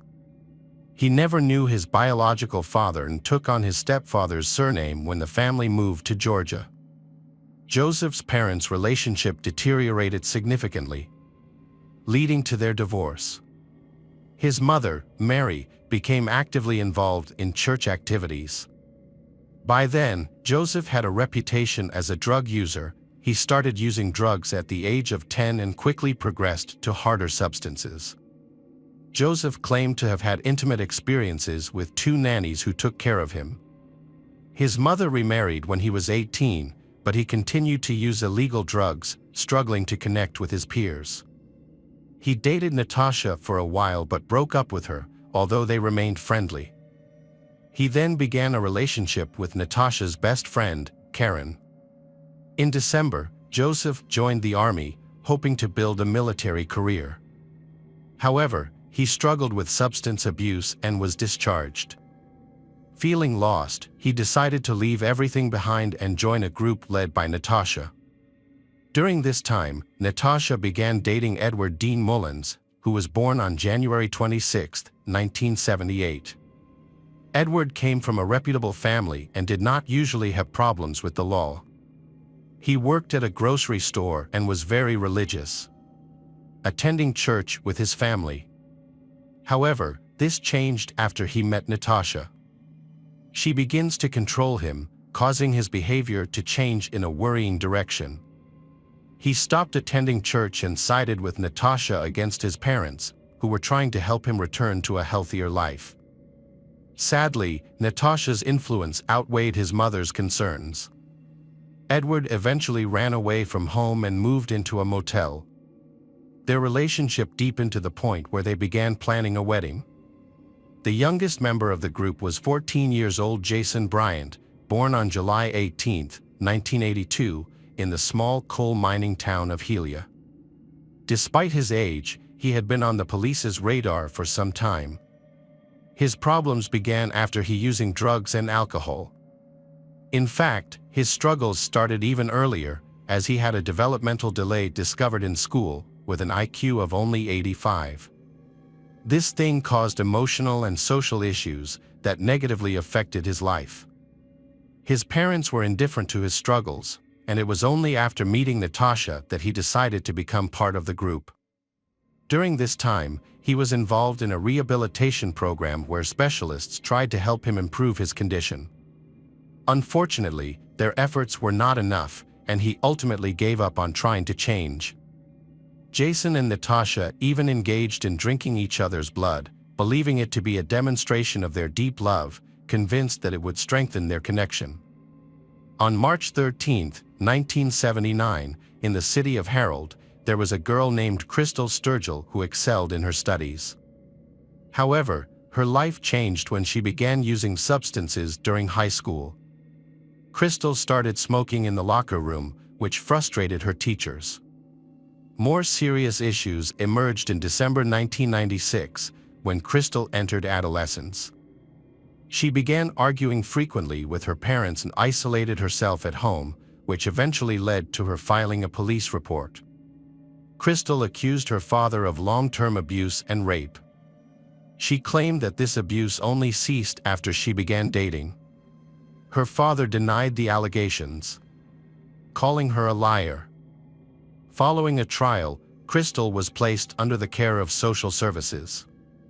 Over time, she lived with 13 different foster families before meeting Natasha and joining her group. In fact, Natasha's Armageddon Cornet plan is already starting to become a reality.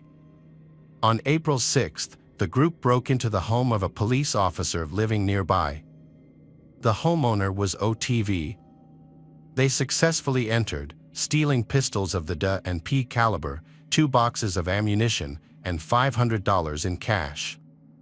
This marked the beginning of their plot for the apocalypse becoming a reality. Afterward, they returned to Nashville to commence their violent rampage. The group, made up of reckless young people, was traveling in a car that was in poor condition, seemingly on the verge of breaking down. The driver, worried about the car's reliability, was speeding over 30 kilometers per hour above the limit when the police stopped them. They received a fine, but this was just one of many legal issues they would encounter. Ultimately, the 6 Satanists, including Natasha, Edward, Joseph, Jason, Karen, Crystal, armed and prepared, safely reached their destination. They understood that they needed a reliable car to execute their plans. A key task for them was to find an appropriate vehicle, which they planned to steal. They had to move fast before their Chevrolet completely failed. As they continued their journey, prepared for serious crimes, they came across a woman named Delphina Zelaya, who was heading home and had paused at a restroom. While Karen and Natasha went into the restroom, the rest of their group waited in the vehicle. They began discussing their criminal plans and suddenly remembered they had left evidence of their earlier speeding violation. At that moment, they had weapons and money with cartridges in the car, which made them realize they could face serious legal trouble. To avoid getting caught, they decided they needed to change cars. Initially, they considered burning the vehicle. Just then, they spotted Peter and his father, Vidar, as the Lillelid family parked nearby. Natasha's group immediately attracted the attention of the Lillelid family when they came out of the restroom. Delphina approaches Natasha and Karen, who are wearing multiple layers of clothing. She asked if they believed in God, but they said no. She then offered them a religious brochure, while her friendly husband, Vidar, invited the people in Natasha's group to join their picnic. Natasha's group, identifying as Satanists, saw that the family Lillelid had come in a van, which they thought was ideal for their malicious intentions. This sparked a dark plan in the minds of Natasha's group decided to act. They casually joined the family's Lillelid meal. Joseph and Jason were the first to approach the table, followed closely by Natasha and Karen. Seizing the opportunity, Joseph slipped away to the car, where Edward and Crystal were waiting. He quietly informed them that it was time to act. Joseph then and people in their group moved stealthily through the parking lot, ensuring no one was watching. Joseph aimed his gun at Vidar, apologized for the situation, and warned that nothing would happen if his family obeyed them. Raised the gun at Vidar, Joseph led him to the minivan. Vidar offered money and a car in exchange for his family release, but Natasha's group insisted on taking all his family to a remote location. They drove the entire family away, with Natasha, Karen, and Jason following closely behind. Joseph remained in his Chevrolet with Edward and Crystal. Vidar was driving the minivan, while one of the kidnappers, armed with a 9mm pistol, kept him under control. The company drove several kilometers before taking a turn onto the first side road they found. After traveling a bit further, they stopped in an isolated area. Holding hands tightly, Lillelid family prayed to God for protection from their predicament. Meanwhile, Natasha's group began to discuss their next steps. Natasha hesitated to release Lillelid's family for fear they might report them to the police. Vidar and his family were once again offered money in exchange for their freedom, pleading to be released with a promise not to inform the police. Natasha's group argued among themselves, with some advocating for the execution of the entire Lillelid family. Jason was against releasing Lillelid family, but assured that he would not harm Tabitha and Peter. He persuaded Karen and Natasha to go back to the van where Joseph was waiting. Shortly after, gunfire erupted in the street during the summer. Vidar was shot multiple times. The first bullet struck his eye, followed by 5 shots fired at close range into his chest using 2 pistols stolen from a police officer. The assailant then shot Delfina 8 times, with 2 bullets breaking her femur, 1 hitting her arm, and ultimately, she was shot in the stomach while already on the ground. Both Delfina and Vidar were killed with pistols of different calibers. The medical examiner concluded that 28-year-old Delfina did not die instantly. Instead, it struggled for about 20 minutes after the attack. Unfortunately, Natasha's group did not stop there. They broke their promise and they turned to attack Tabitha and Peter. With Tabitha, they shot her once in the head with a .25 caliber weapon. As for Peter, they fired 2 shots. The first bullet entered behind the right ear and exited through the right eye, while the second shot hit the back and pierced the right lung. This account of incident is based on the testimony of Natasha Cornett, whose story aligns most closely with the evidence. However, she is not considered completely reliable. From the start, Natasha claimed that Jason was responsible for the murders. In contrast, Jason defended himself by stating that he could not commit such acts of cruelty and pointed to Joseph as the actual killer. At that time, Joseph said he was sitting in the van with his eyes closed to avoid seeing what was happening outside. He alleged that all the criminals, including Natasha, Edward, Jason, Karen, and Crystal, were involved in the massacre, but Jason was identified as the scapegoat because he was a minor and could not be tried as an adult. Such a terrible crime could lead to the death penalty. The criminals were caught fairly quickly. A construction worker at a nearby site, who had spent the night in the building, heard gunshots. At first, he thought they were just hunters and ignored them. However, after a disturbing silence, he heard loud laughter, which made him uneasy. He described the laughter as sending shivers down his spine, followed by more gunfire.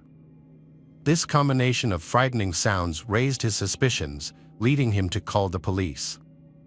At the crime scene, the police encountered a shocking sight, 4 bodies were piled in a ditch. As officers got closer, they found Delfina in pain, but she died shortly after their arrival. Vidar was already dead, and Tabitha was lying face down on him.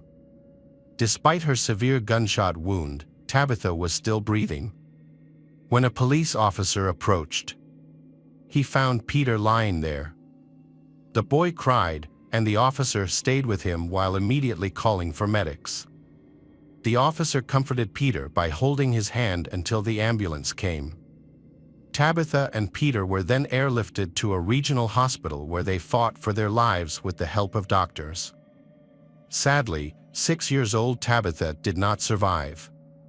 Nearby, an abandoned blue Chevrolet still faintly illuminated the darkness with its headlights. Tire tracks belonging to a family van were also discovered at the scene. A plan was devised to track down the criminals, leading to the blockage of all nearby roads. Police stopped vehicles, focusing on a Chevrolet abandoned by the miners known at the scene of a massacre. Although the car's identification number was found, it had been removed and discarded about a kilometer from the site. The police then contacted Joseph's mother, who had reported him missing 2 days before the incident. She also mentioned Natasha, whom Joseph intended to elope with to Mexico. Their vehicle was detained at the Mexican border, where they had no identification documents. On April 8, around 5 p.m., they arrived at the U.S. border, and their car was checked against a database. It was discovered that the van was stolen and that the individuals might be involved in a triple murder.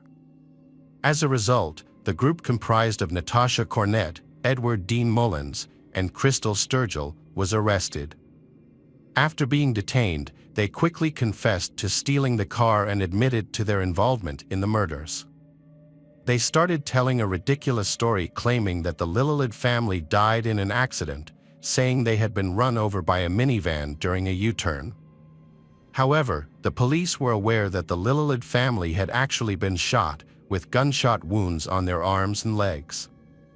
There were many conflicting accounts about how these injuries occurred. The judge received multiple requests from the defense to hold separate hearings for each defendant. The lawyers also asked for individual hearings. But all these requests were denied. For older defendants, including Natasha, Edward, Crystal, Joseph, faced the possibility of the death penalty, while Karen and Jason could receive life sentences without the chance of parole. The local community rallied together, demanding the death penalty for these violent criminals. Each hearing attracted a crowd outside the court, chanting for justice. During the interrogations, each person in Natasha's group attempted to blame one another for the crime. Most of them pointed fingers at Jason, citing his young age as a reason for their accusations. However, their accounts were all inconsistent, making it difficult to establish a clear timeline of incident or determine who actually shot Lillelid family. This uncertainty has led to ongoing debates, but the judge concluded that each member of the group contributed to the circumstances that resulted in the family's shooting. While not everyone pulled the trigger, all were present during the kidnapping and murder and did nothing to intervene. Despite having the chance to help, but none of them tried to save the Lillelid family, resulting in their shared guilt.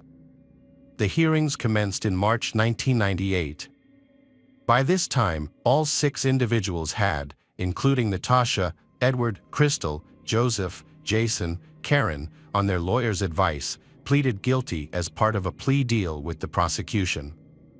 This agreement secured them life sentences without the possibility of parole and allowed them to avoid the death penalty. However, many local residents opposed this thing, calling for the execution of the underage offenders.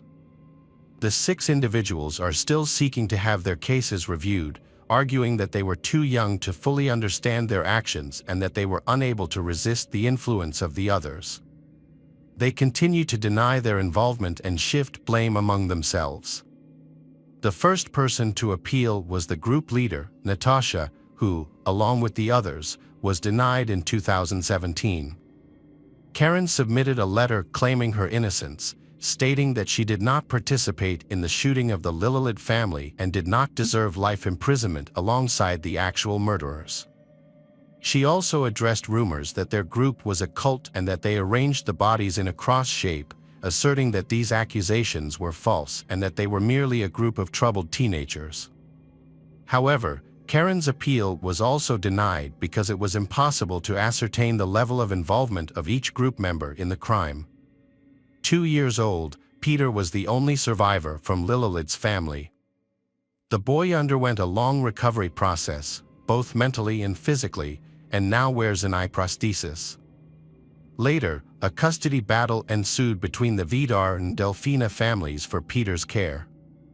In the end, he moved to Sweden to live with his aunt. Although he never completely overcame the trauma, he returned to the US as an adult, where he started a family and built a career. Welcome back, mystery lovers. Today's case is going to keep you on the edge of your seat. The case of Kimberly Wenger. Kimberly Wenger was born on September 25, 1963, in Bloomington, Illinois, USA. She grew up in a family of 3 siblings. However, her parents' relationship deteriorated, eventually leading to a divorce and her mother having to take care of the children. Kimberly was healthy, beautiful, and very active. She was a member of the cheerleading squad at her school, where she was quite popular. She regularly attended cheerleading camps and was highly regarded by both teachers and students.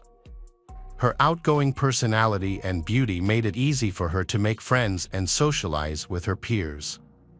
Kimberly aspired to become a film actress and even achieved some success in this field. Notably, she appeared as an extra in the famous film Grand Vue. The filming took place in 1983 in Panty, Illinois, where Kimberly decided to try her luck, and it paid off. This experience became one of the most memorable moments of her life. During this time, Kimberly's mother fulfilled her long-cherished dream of owning a business by purchasing a bar with her grandmother's inheritance. Kimberly joined her mother, hoping to become part of the business. However, disagreements over her mother's vision led Kimberly to leave the company. In 1985, Kimberly met a young man named Thatcher Wenger and they began dating. Kimberly found him to be loving and kind. She soon became pregnant and they welcomed a daughter named Kelsey. The couple later married. Unfortunately, after the wedding, Thatcher's behavior changed, he becoming more cruel. This change, coupled with financial difficulties, made their situation tense. Despite taking care of the children, Kimberly found their finances inadequate and wanted to work part-time. However, she faced challenges in finding a suitable job. The family situation worsened and the couple later divorced. Kimberly soon began dating another man, Dale Fosdick. However, this relationship also failed. Dale admitted that he wanted to end things as soon as he learned that she was pregnant with his child. Not ready to be a father, he decided to disappear. Kimberly was devastated by the news because she had hoped to start a family with him. Her friends said that after the breakup, Kimberly felt abandoned and anxious because of 2 failed relationships. In the midst of this turmoil, Kimberly seriously considered terminating the pregnancy but ultimately decided to keep the baby. She gave birth to her second child, a boy named Logan. Although he broke up with Dale, he later showed up and agreed to support his son. He paid a small amount of child support from his salary, but he was not reliable in this regard. Dale was often late with his payments. They were inconsistent and clearly not enough to live comfortably and raise a child. As a result, Kimberly had to go to work while her friends took care of the children. At the time, Kimberly worked as a hairdresser. She also found extra income by working as a nanny and cleaning lady. This helped a little with the family's needs, but they were all on food stamps and lived quite poorly. Kimberly and her mother had a bad relationship, so her mother did not help her. When her son was very young, Kimberly met a pastor named Kurt Simon. They were both struggling financially, but despite their hardships, they developed a deep affection for each other and were happy together. Determined to find stability and face their challenges, Kurt loved Kimberly so much that he planned to adopt her children, and Logan even started calling him Dad. They seemed like a wonderful couple, happy and loving, unaware of the threat looming over them. On Saturday, May 22, 1993, at around 10:30 p.m., the couple returned home from a short trip. They had traveled to Quincy, where Kurt's parents lived, so his family could meet Kimberly and bless their upcoming wedding. During the trip, they also visited the university's theological seminary. Taking advantage of the opportunity, they arranged their engagement just a day before returning to Illinois. They gathered friends nearby to celebrate. Their relationship progressed quickly, and they seemed like the perfect couple. Close friends and family were thrilled about their decision, making this an important and joyful event for Kimberly and Kurt.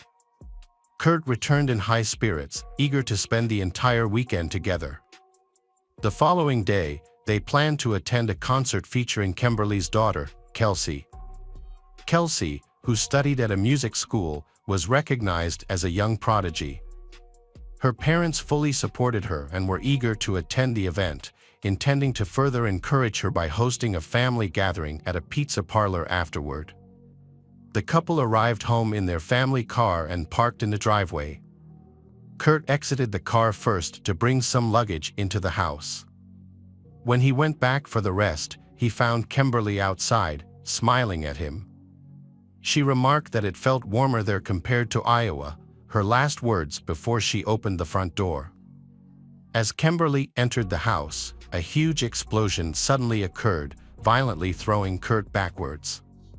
The explosion was so powerful that it woke the neighbors and shattered the windows of the surrounding houses. In shock, Kurt rushed into the ruined house and found Kimberly lying motionless on the floor. The right side of her skull was missing, destroyed by the explosion or debris. Tragically, Kurt could do nothing to save Kimberly. Kurt was in shock and couldn't believe what was happening. Luckily, the children had stayed with Kimberly's relatives and didn't join them on the trip. Kurt called 911 and stayed with her until the police arrived. The officers responded quickly and found Kurt crying, kneeling in the rubble of the house, holding his beloved's head in his arms. She was only 29 years old when she died. This event was strange and unusual for the entire local community in such a quiet place. People feared their homes might also be rigged to explode, so they asked the police for protection. Fortunately, no such threats were found. Explosives experts quickly scanned the crime scene to determine the best course of action and found a suspicious package in the hallway of the home. The package was rigged to explode if moved, activated by a button. When Kimberly entered the house, she noticed the unfamiliar package and, out of curiosity, attempted to inspect it. The package exploded at face level, killing her instantly. During the crime scene investigation, forensic experts discovered various bomb-making materials in the basement, such as wires, fuses, and battery wrappers. Discarded rubber gloves were also found in the trash. Although Kurt was present during the explosion, he suffered only minor injuries.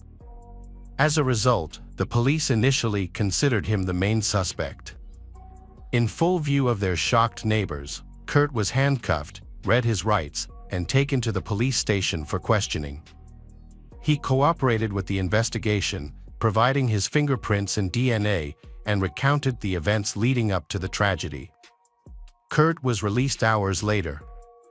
His active cooperation in the investigation gave hope that the criminal would be apprehended soon. Considering Kurt was not involved in the incident, it is likely that the perpetrator brought the tools and parts needed to make the bomb. Since the entrance doors and windows were not damaged, it appears the attacker had a way into the house. The police thought this was a deliberate act of revenge against Kimberly. To avoid accidentally setting off the bomb while transporting it, the attacker probably put it together at the scene. The explosive was powerful and meant to destroy the house and kill everyone inside, which would also get rid of any evidence linking the attacker to the crime. Luckily, and some evidence was left intact, giving investigators important information. After Kurt was cleared of any wrongdoing by a solid alibi, the police questioned who would want to harm the Kimberly family. Kurt pointed them to Kimberly's mother, Cricket Lewis, who was now married to someone else and had a different last name. Kurt viewed Cricket as evil and the only person capable of such a terrible act. Cricket and Kimberly had a poor relationship, which prompted Cricket to resent Kurt. Kurt claimed that Cricket was only interested in running her bar and was indifferent to everything else. She was described as harsh and inexplicably hostile to others. Kimberly's relationship with her mother was strained and they rarely saw each other. Financial gain and power were very important to Cricket. She pushed her daughter to open a bar, allegedly making money through dubious means. Cricket inherited the fortune from her grandmother, who died suddenly despite being in good health. While the investigation was ongoing, no evidence was found to link Cricket to her grandmother's death, which was ruled to be due to natural causes. After Kimberly began working at Cricket's bar, she was exploited, receiving low wages and bonuses that were not as good as those of other employees. Despite trying to resolve her financial problems with the help of her loved ones, Kimberly only faced more challenges. Realizing the situation, Kimberly abandoned her delusions and left the bar. At Kimberly's funeral, Cricket seemed to be concerned only about losing Kimberly's insurance policy, which meant she would not receive financial compensation for her daughter's death. However, the police investigation found no evidence of malicious intent on Cricket's part. They found that she was focused on running her business. After carefully examining the information and witness statements, the police found that Cricket had no motive for the crime. It was concluded that she did not have the technical skills and abilities to build a bomb herself, and her alibi was found to be credible. When the investigation resumed, the next suspect was Kimberly's ex-husband, Thatcher Wenger. Thatcher had been involved in a custody dispute over Kimberly, making him a possible suspect in the planning and execution of the crime. Thatcher lived only 3 kilometers from the couple and worked as an engineer, suggesting that he may have had the skills and equipment to build an explosive device.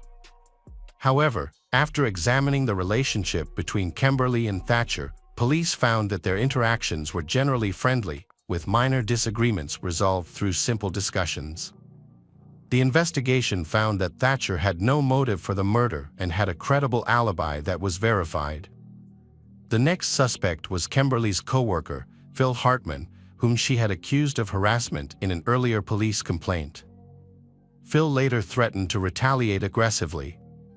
He admitted that he had tried to pursue a relationship with Kimberly, but she had a negative opinion of him, which led him to abandon the relationship.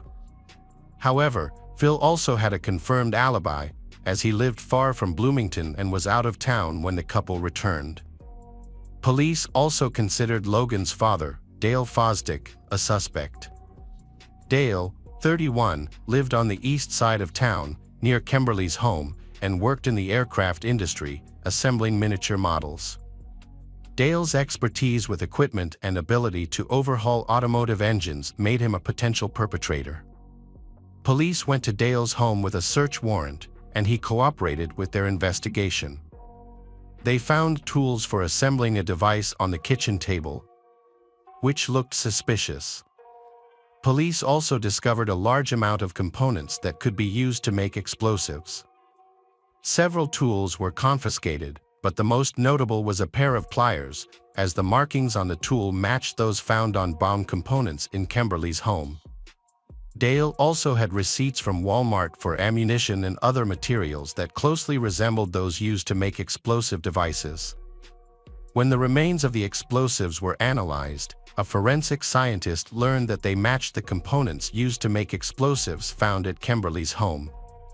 Initially, police had little evidence because most of it had been destroyed in the explosion.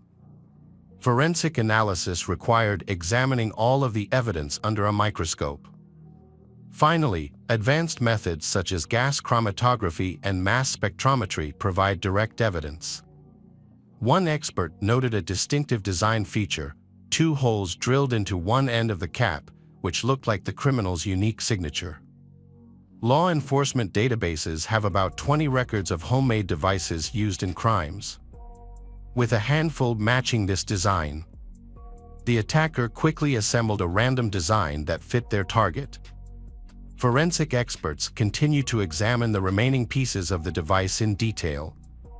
Police knew that most of the suspects had nothing to do with the massacre. Their efforts focused on proving the guilt of Dale, who had been found with suspicious items in his home. These items were stored in a basement workshop. Dale was a lonely young man living in a small house in the suburbs of Bloomington. He became upset when he discovered that his ex-girlfriend was engaged to someone else, which may have led to feelings of jealousy and revenge. This gave him a real motive for the crime, making him one of the few acquaintances of the victim to have such a motive. Forensic experts also identified other important details. The attacker used 2 different types of gunpowder, which when combined, increased the force of the explosion. A look at the crime scene showed that the explosion was so powerful that most of Kimberly's house was destroyed.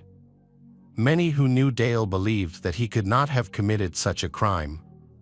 Usually, such thoughts do not occur to good people. Police searched for any signs of cruelty or aggression in Dale's past before this violent incident.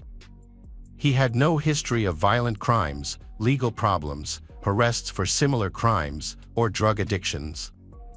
According to many, he had recently shown concern for his child and was trying to improve his relationship with Kimberly. However, because of certain items found in his home, he became the prime suspect. He was arrested for first-degree murder and held in state prison while awaiting trial. The first trial was declared invalid due to insufficient evidence. During the hearing, a juror became ill and was unable to continue, leading to a second trial. At trial, the defense presented Dale as a devoted father and a kind, humble man, arguing that he was incapable of committing a heinous and vicious crime. His attorneys emphasized his role as a caring and loving father to convince the jury of his innocence. Dale initially objected to his girlfriend's pregnancy and fatherhood because he felt he was too young. When Kimberly decided to keep the child, he shunned her. However, he later realized his mistake and completely changed his attitude. He decided to accept paternity and aimed to restore his relationship with both his son and Kimberly, even hoping to marry her. Dale argued that there was no reason for him to harm the woman with whom he planned to start a family. On Dale's side, even the mother of the Kimberly supported him. Cricket was still convinced that her fiancé, Kurt Simon, was the murderer. The mother claimed that Kurt, who was aspiring to be a pastor, had recently become cruel and controlling towards Kimberly. This situation led to many disagreements, but there were clear inconsistencies in her claims because Kimberly rarely communicated with her mother and couldn't have known about their relationship issues. Cricket defended Dale in every way possible. She highlighted that Dale showed her attention and tried to gain Kimberly's trust. He frequently visited to spend time with the child and had changed significantly for the better. Dale Fosdick repeatedly expressed his love, apologized for his past decisions, and tried to win Kimberly over. However, she was firm in her commitment to her new boyfriend Kurt and had no intention of breaking up. In fact, the couple planned to get married and confirmed this by getting engaged.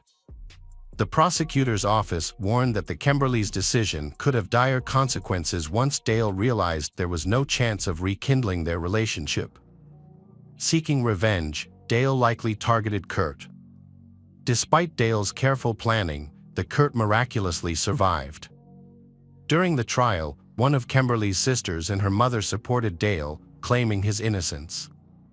Despite this, the prosecution made a strong case. Explosives experts provided direct evidence that a large number of parts and materials suitable for making bombs were found in his home and proved that they were used to make bombs.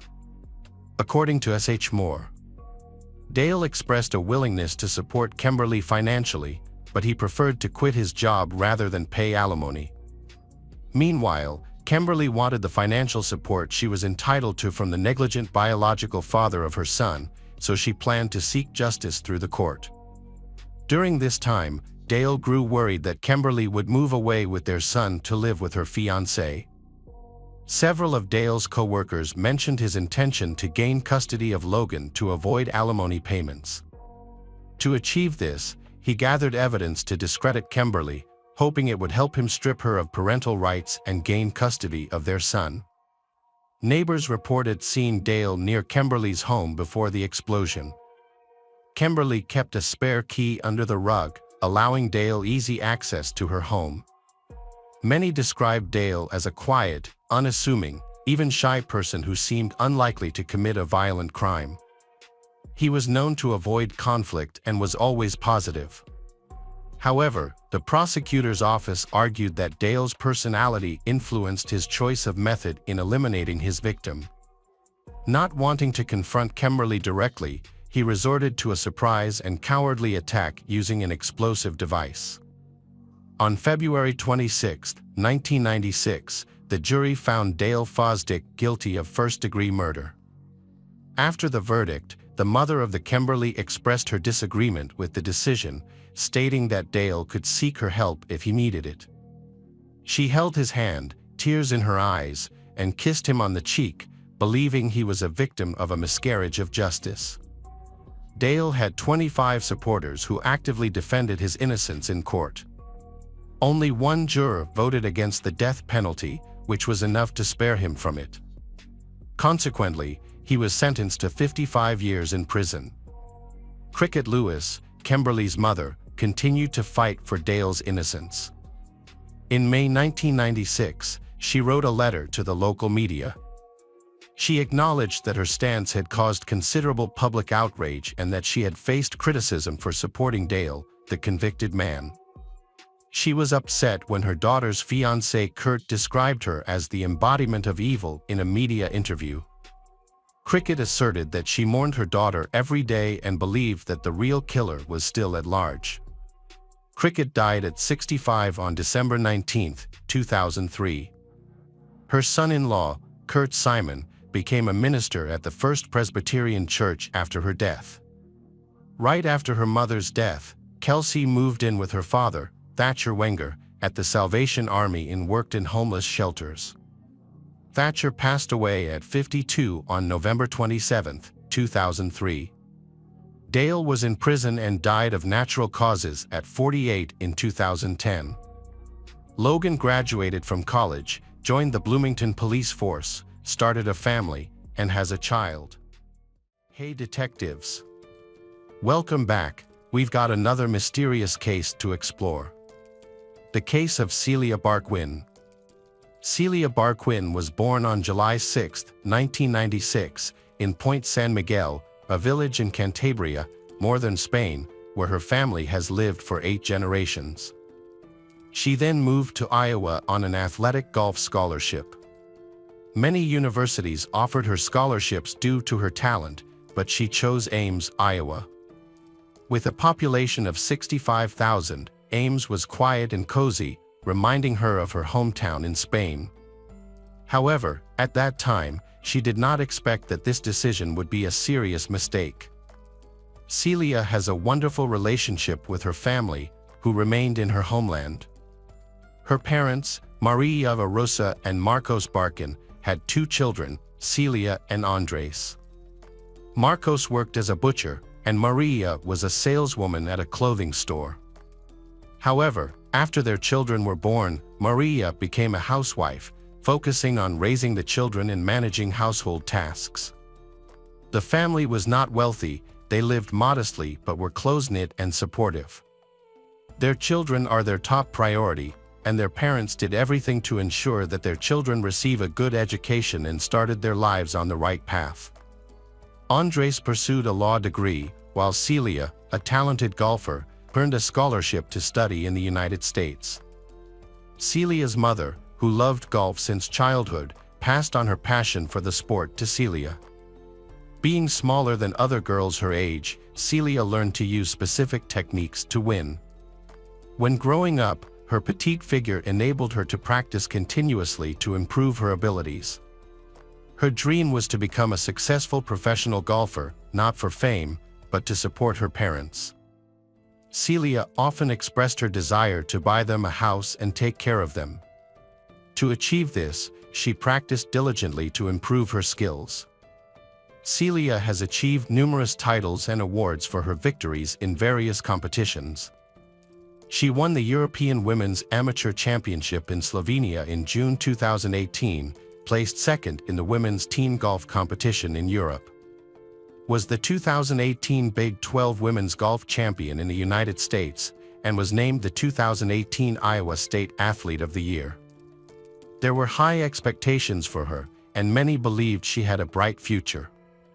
When Celia moved to the United States, her relationship with her family remained strong.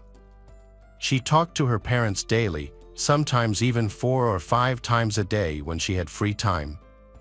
Celia missed her family a lot. A nightly call to say goodnight and share the day's successes was a cherished routine. During vacations, she visited her family in Spain. Even while on vacation, she continued to train hard to improve her skills.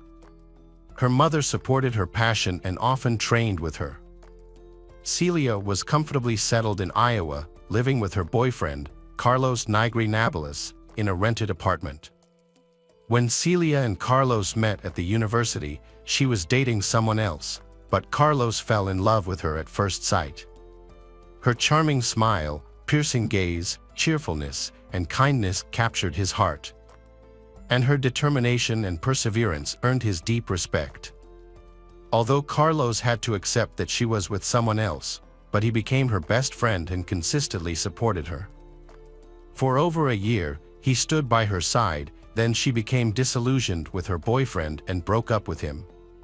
After another walk together, Carlos finally confessed his feelings, and Celia pulled him by the shirt, kissed him, and without saying a word, left in a car. He was so happy she felt the same way that he ran around his room shouting with joy. That's how their romance started. To celebrate the beginning of their relationship, Carlos even set off fireworks to impress her and sent her a video where he told her she was amazing and one in a million. From then on, they were inseparable, and over time, they moved in together and started living together. Lately, their conversations were filled with dreams about their wedding venue and even the names of their future children. They were already engaged and planning the most important event of their lives for May 2017. Carlos had graduated from college and secured a job at an engineering firm in Ames. Celia was in her final semester at Iowa State University, also majoring in civil engineering.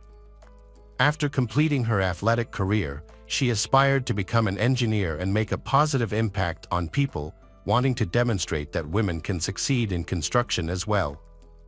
Celia excelled in her studies and successfully showed that women can thrive in this field. Celia had many friends and enjoyed surprising them with delicious Spanish dishes that she cooked very well. Among the university students, a popular video showed her skillfully tossing a Spanish omelet, flipping it in the air, and adding butter to make it burst like a fireball. Her friends loved this performance and often asked her to repeat it. In the summer of 2018, Celia spent her time in Spain with her family before returning to Iowa to graduate. She was a promising athlete on the Iowa State women's golf team and also competed individually. She was preparing for an upcoming competition. But unfortunately, those plans did not materialize. Celia's assassin has been following her and he has also planned an attack. On the ill-fated day of September 17, 2018, Celia arrived at the golf club after finishing a conversation with her mother.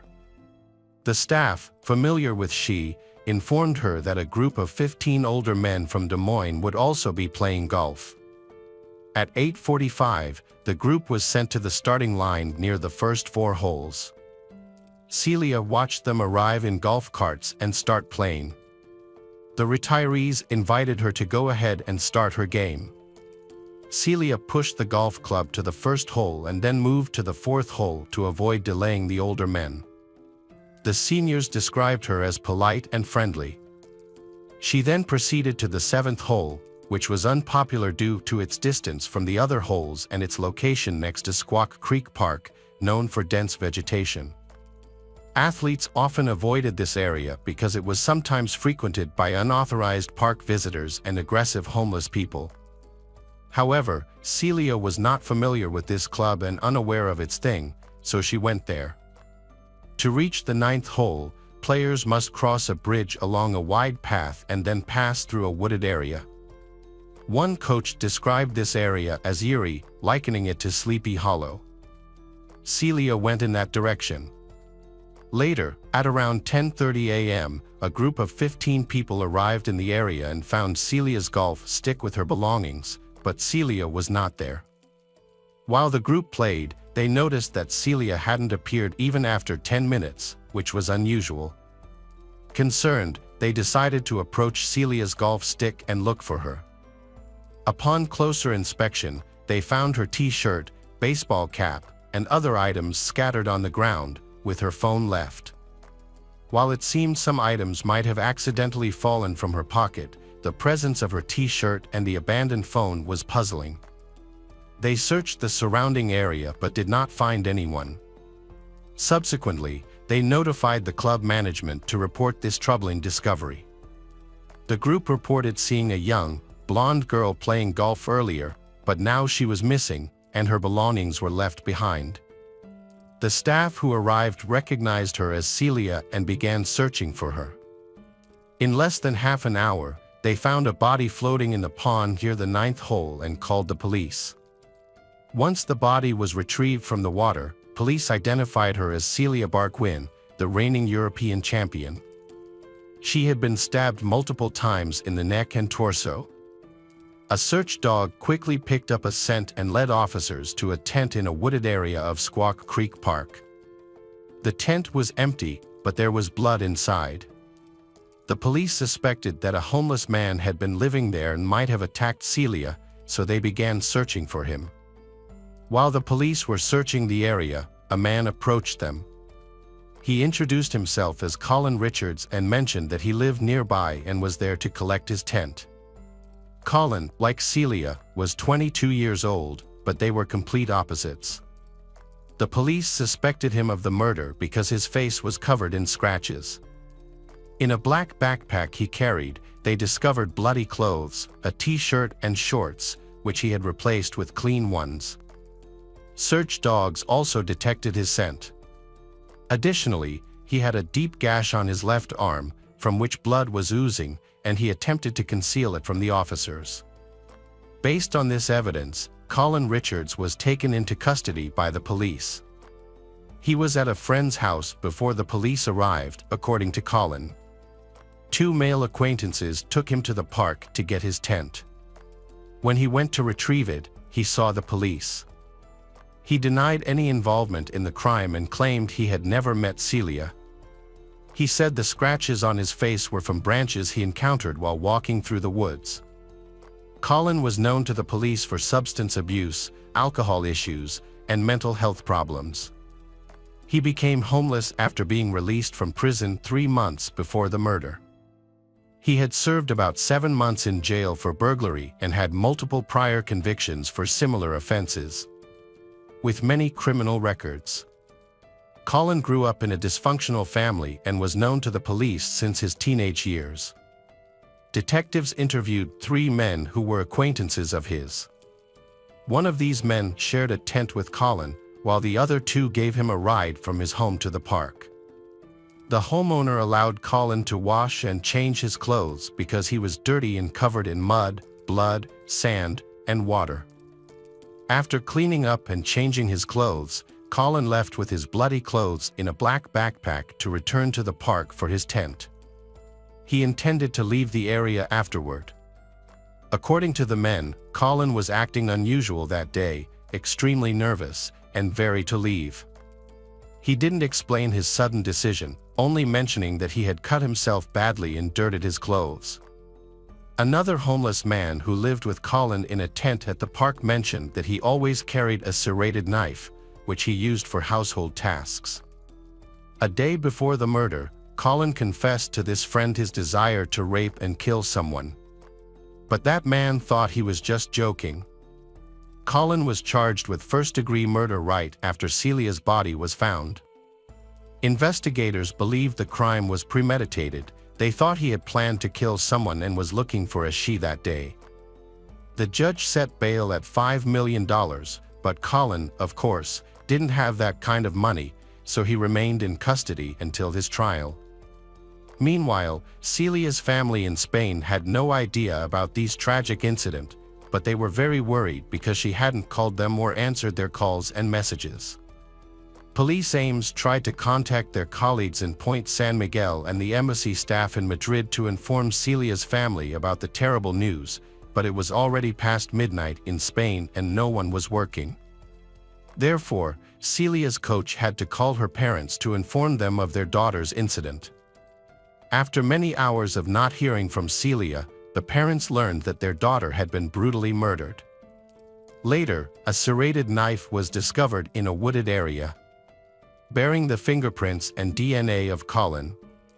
Furthermore, The blood found under Celia's fingernails contained fragments of Colin's skin, confirming that these Colin scratches were caused by Celia, not by branches.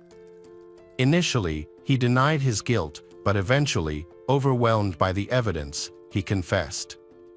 He admitted to using substances that day and not thinking clearly. He saw a beautiful young woman alone in the woods and decided she would be the perfect target. Colin had never met or known Celia before, and she was an unintended victim of his violent outburst. Since the death penalty has been abolished in Iowa since 1965, he faced a maximum sentence of life imprisonment without the possibility of parole. Colin's family attended the trial and shared details about his upbringing. His parents were never married or living together when he was born. For the first 10 years of his life, Colin lived with his father, who was strict with him.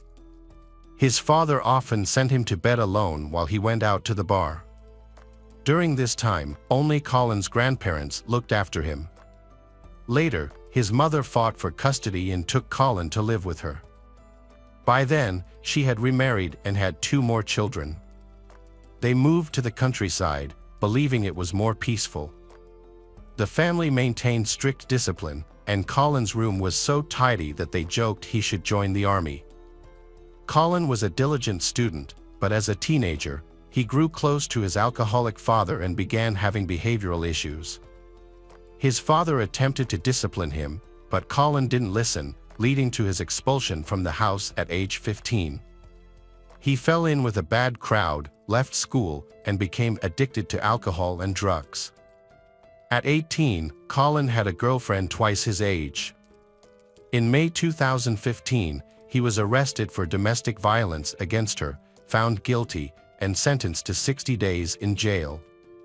On another occasion, after being accused of shoplifting, he threatened to return and shoot up the place. Colin's life went out of control, but no one seemed to notice.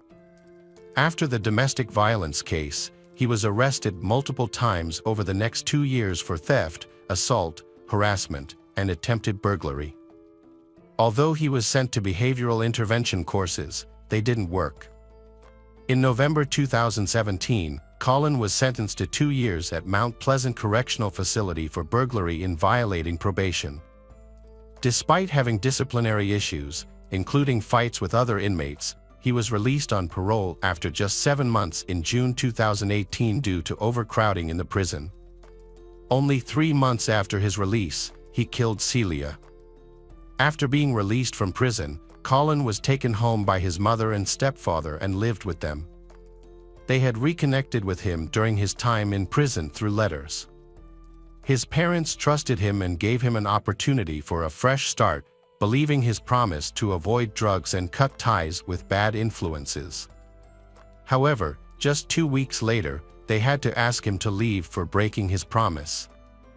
Colin then went to Ames, about an hour away from his home. He stayed briefly at the city's only homeless shelter, but there were not enough beds available. Seeking assistance from his mother, she bought him a tent. In his new city, the Ames Police Department soon noticed him. On June 29th, he was arrested for public intoxication. On August 11th, the police received a complaint from a Target store saying that Colin and another homeless man were camping on open land behind the store and were chased away. They then moved to camp in Squaw Creek Park to avoid bothering anyone. According to Colin, the police allowed them to camp there, but police representatives deny this, stating that camping overnight in the park is prohibited.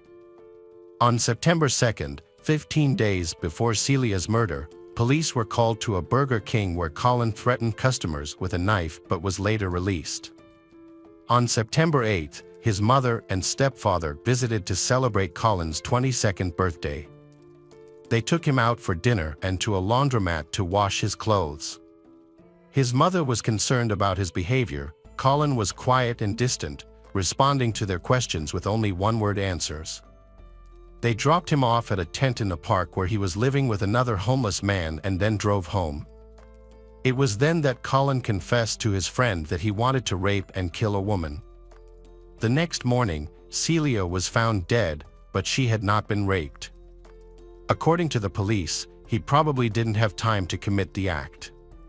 Colin's parents said it was his own fault. They tried to help him, but it didn't work. He still chose to side with evil. Therefore, on August 23, 2019, Colin Richards was sentenced to life in prison without parole. He is currently serving his sentence at the Story County Jail in Nevada, Iowa. The whole town of Ames mourned Celia's death, with thousands attending a candlelight ceremony to honor she, the talented athlete. Celia's family was devastated by the news of her murder. They were furious that someone with no achievements or aspirations had cruelly taken the life of a talented and promising athlete with a bright future. Collins clearly had no regard for Celia's life. He randomly chose and killed her simply because he felt like it, believing she was an easy target.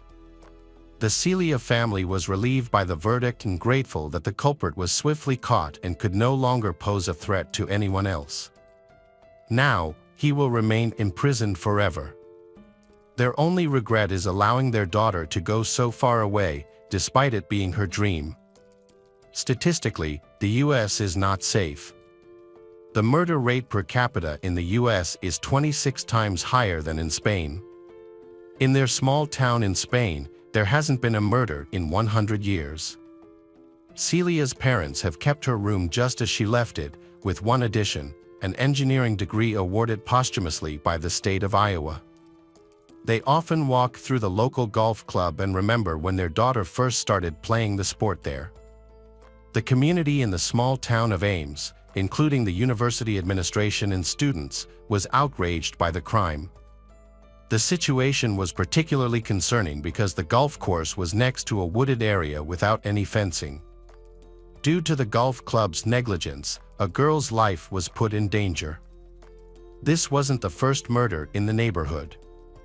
Back in 2008, a man was killed in a stabbing incident, and the homeless attacker was convicted of murder. After Celia's tragic death, her boyfriend Carlos found it too painful to stay in a town full of memories of her. He then moved to Florida. Celia's brother was greatly affected by her death, losing a lot of weight from stress. He decided to join the police force after earning a law degree, aiming to help others. This career choice was inspired by his sister, who encouraged him to find his purpose. Hello again, true crime fans. We've got another mysterious case to explore. The case of Su Xinqi. On July 4, 2009, several lecturers from the finance department of a Chinese university gathered to work overtime to manage and monitor the school's finances and expenses from the previous semester. One lecturer, Tam Xingfai, 43, was scheduled to attend but was missing. At 11 a.m., a colleague named Ma tried to call Xingfai's cell phone but received no response. Despite the heavy workload, Ma was not too worried at first.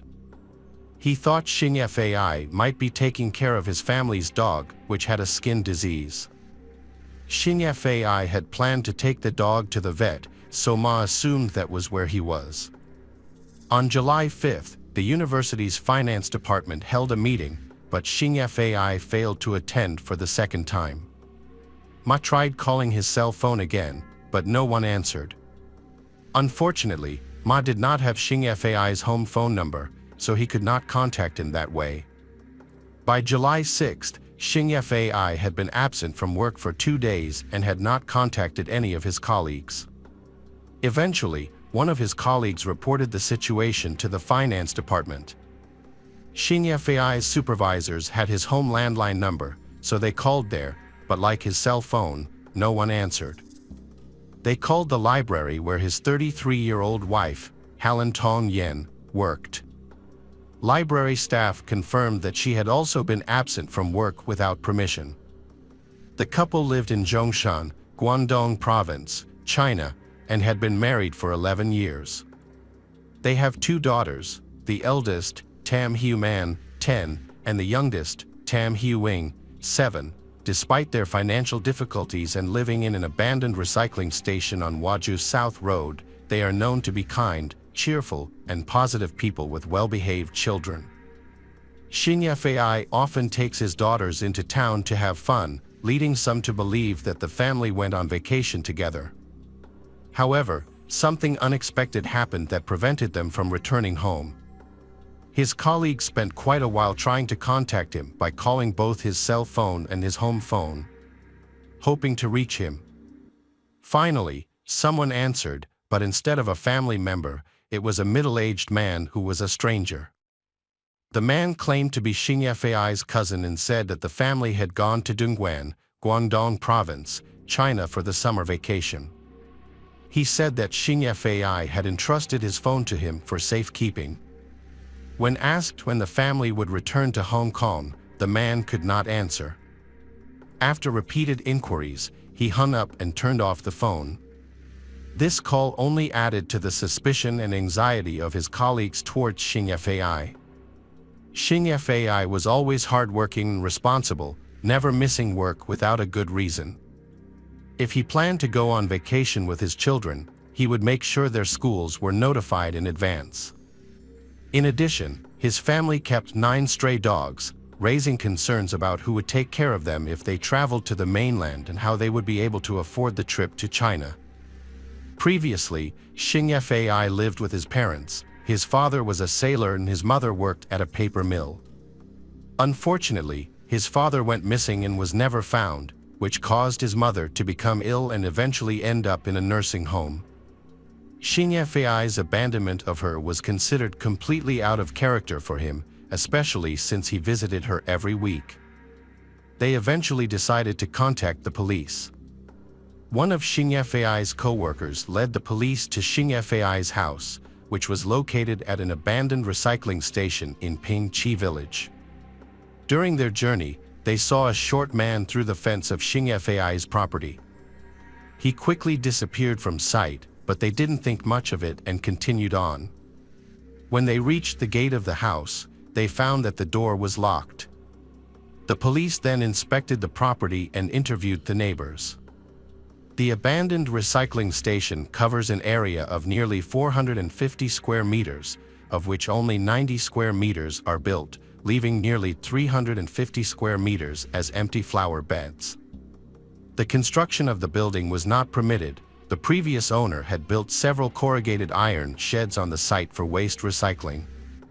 A stone house next door was used as a pig farm, and there were few residents in the area.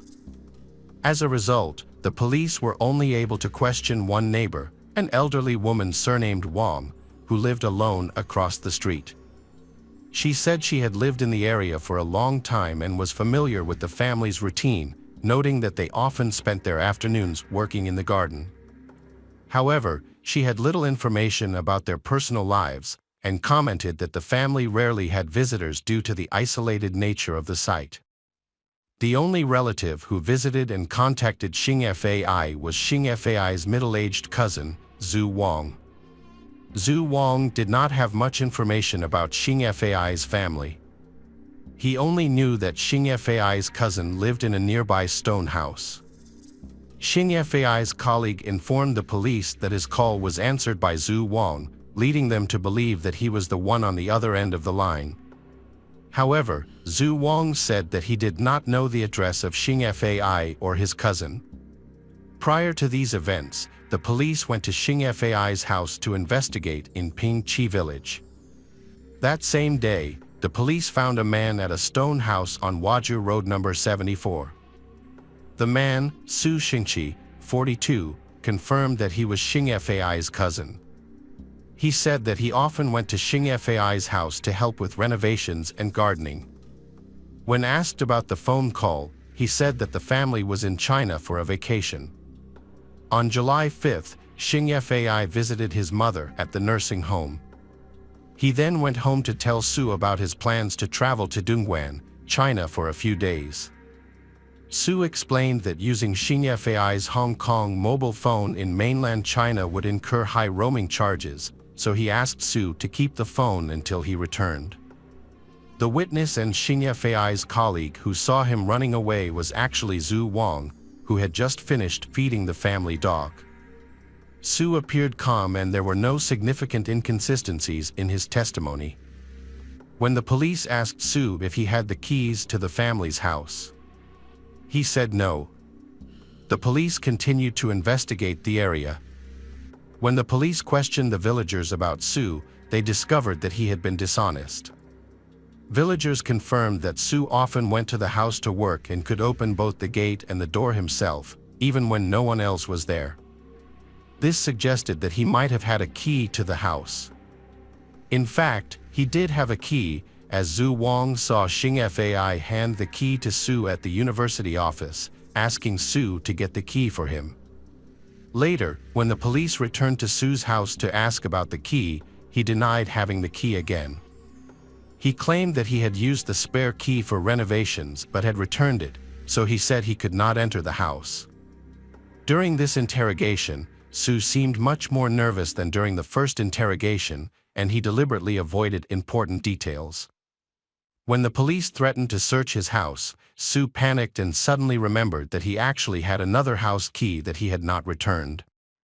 He then took the key from the closet and gave it to the police. Although Su's behavior was suspicious, there was no concrete evidence linking him to the family's disappearance, so the police decided to keep an eye on him while they continued their investigation. They used a spare key to enter Xing Fai's home, where they found the interior in disarray, suggesting a break-in. The police also found some fresh blood stains on the walls, suggesting that someone had been murdered in the house. In the kitchen, they found a sink full of dirty dishes, which raised doubts about the idea that the family had traveled to China, as they would not have left the house in such a state. In the couple's master bedroom, the police discovered the family's identity cards in the wardrobe. The police contacted the border office and confirmed that the family had never left Hong Kong. As they continued their search, officers found a bloody shirt in the next room and a bloody plastic water pipe in the corner of the room. Police deployed sniffer dogs to collect more evidence and were able to locate the missing family. The dogs picked up a scent, leading them to bloodstains found under the freshly dug soil. In addition, despite it being summer vacation, the couple's two children, Hiu Man and Hiu Wing, had enrolled in summer school, indicating that the family was not on vacation. A special task force was therefore set up to investigate the case. Police sealed off the scene and blocked the entrances to Ping Chi village to outsiders while placing Su Xingqi under house arrest as the prime suspect. Su quickly confessed to the police. He revealed that he was from Huangpu in Guangdong province and usually lived with his sister, wife, and two sons, aged 15 and 16. He used to support himself by selling motorcycles in Junction City, but in 2006, Guangdong imposed a motorcycle ban, which led to a decline in sales. Faced with financial difficulties, he contacted Xing Fai in Hong Kong to seek help in finding a job in the city. Xing Fai helped Su get a construction job that paid 500 Hong Kong dollars a day, including food and accommodation. However, after working for 2 weeks, Su was unhappy because after deductions, he only received 220 Hong Kong dollars. Frustrated, he quit the job without notice and returned to China. In 2007, after Typhoon Pabuk severely damaged his house, Su returned to Hong Kong because the repair costs were too expensive. He asked Xing Fai to help him find another job in Hong Kong. When Xing Fai couldn't find another job, Su Xingqi offered to repair the house, do gardening, and do housework around Xing Fai's house. And Xing Fai would pay Su. Xing Fai agreed to the deal, so every 2 months, Su would come to Hong Kong to help with housework, mainly gardening and repairing the house. During this time, Su began to notice Helen Tong Yen, who was later discovered by Xing Fai. On July 3rd, Su arrived in Hong Kong. 2 days later, on July 5th, Xing Fai took Su to visit his mother at the nursing home. After the visit, Su sneaked out to go home first to harass Helen Tong Yen. However, Xing Fai came home earlier than expected and caught him. Enraged, Xing Fai rushed at Su. In a panic, Su grabbed a 25-centimeter-long fruit knife and stabbed Xing Fai, causing him to collapse in a pool of blood and die. Horrified by what he had just done, Su considered calling the police. However, he did not. Su then thought of a way to silence Xing Fai's wife, Helen Tong Yen, and prevent her from calling the police. Su grabbed some wire from the corner of the room and rushed towards her, knocking her to the ground and tying her hands behind her back. He then covered her mouth and nose with tape and put a plastic bag over her head. Meanwhile, the couple's 2 children were in the bedroom watching cartoons. Helen Tong Yen shouted for them to run away, but instead they ran towards her and found their father dead and Su attacking their mother. In fear, they ran back to their room, crying and locking the door. Since she was tied up, Su left Helen Tong Yen behind and chased after the children. Hearing the noise, Hiu Man and Hiu Ying saw Su holding a pair of pliers. He pried open the door and used more electric wires to attack both of them. He tied their hands behind their backs, taped their mouths and noses, and put plastic bags over their heads. After leaving the bedroom, he returned to find that both children had stopped breathing. Hiu Man and Hiu Ying suffocated shortly after. After killing the entire family, Su was at a loss for what to do next. He returned home to think things over. He felt that hiding the bodies in a ditch or pond would be too easy to discover, and that dismembering them would be tiring and time-consuming. Instead, he decided to bury the bodies in their own home. On July 6th, he returned home to clean up as much blood as possible. He then dug a hole deep and wide enough to fit the bodies of the 4 family members and quickly placed them inside. He also threw the murder weapon into the hole before filling it up. Although he was skeptical of his motives, the police accepted the rest of his testimony. They took Su back to the house, where he pointed out where a sharp knife, a water pipe, a pair of pliers, and other tools used in the crime were. The fire department was called to assist in exhuming the buried body. Firefighters arrived equipped with digging tools and gas masks, as the bodies were buried near a septic tank. They began digging but soon encountered a significant obstacle: they hit cement. Su had left out a crucial detail in his confession, pouring cement before covering it up. The firefighters could not determine the thickness of the cement, and since the cement had hardened, their tools were ineffective. The police then hired a private engineering company, which brought in specialized equipment to drill through the concrete slab.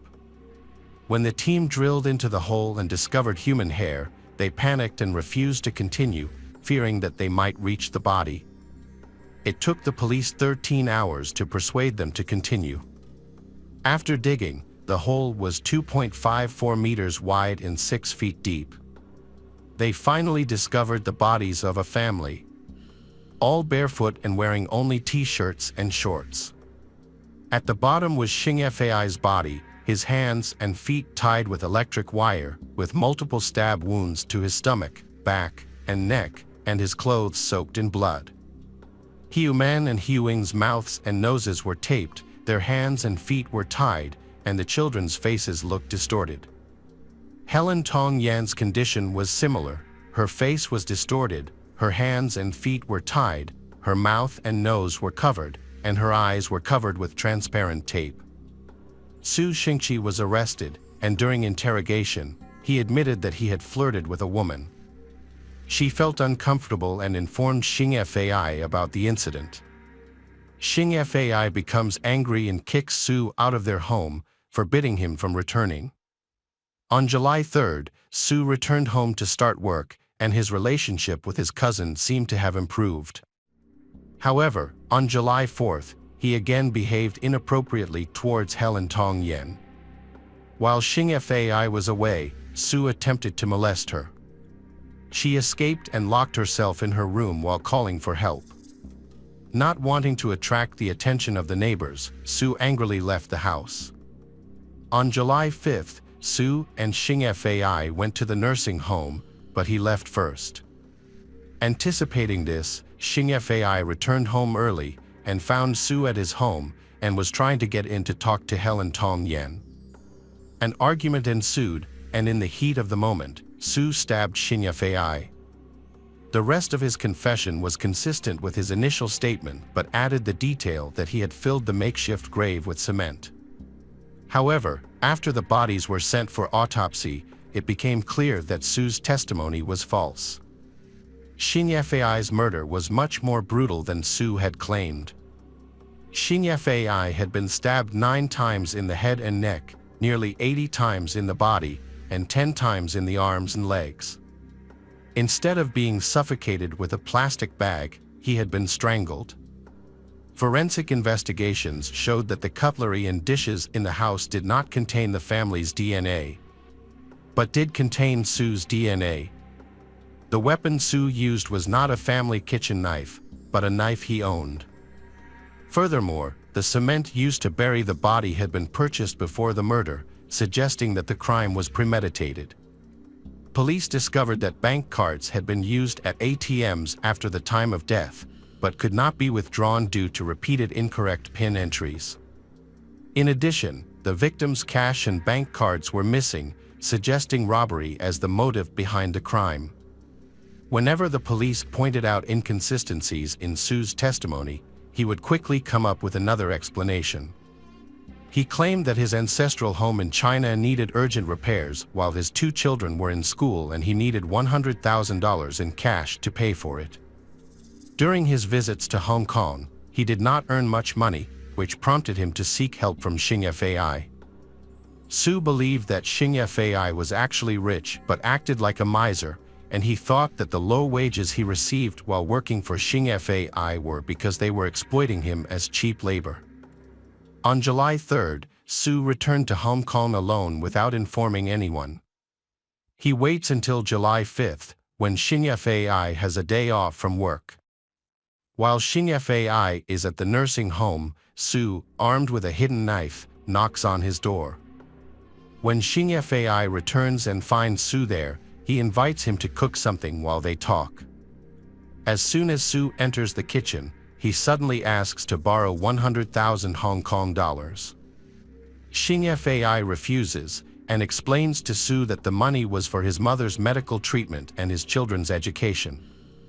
Su does not want to accept this answer and accuses Xing Fei of just wanting to use him as cheap labor. This accusation angers Xing Fei, and when Su continues to press the issue, Xing Fei tells him to leave. As Xing Fei turns to leave, Su lunges at him, covering his mouth before stabbing him in the back. He then threatened Hiu Man and Hiu Wing, ransacked the house for cash and bank cards, and demanded the card passwords. Xing Fei pretended to provide a fake password, which Su did not realize was invalid at the time. Su also lied about strangling the others and claimed that he killed them by covering their mouths and noses with tape and putting plastic bags over their heads. When Su went to the nearest ATM, he discovered that he had been scammed because his PIN did not work. When he returned home, he discovered that people had suffocated while he was away. Seeing the food he had prepared, he decided to sit and eat next to the 4 corpses while thinking of what to do with them. After stealing 6,000 Hong Kong dollars from Xing Fei, he buried the corpses and the tools he used in a small hole before going to sleep at his stone house. The next morning, Su realized that the smell from the buried corpses might give them away. To prevent this, he went to buy cement, dug up the hole, poured cement in it, and covered it up. He decided to stay at home for a while to answer any calls to Xing Fei's cell phone or home phone, telling anyone who asked that he was keeping an eye on things while they were away on vacation. Su did not expect the deception to be discovered so quickly. Even then, he continued to lie about several details, including how he had purchased cement before the incident and the circumstances surrounding the victims' deaths.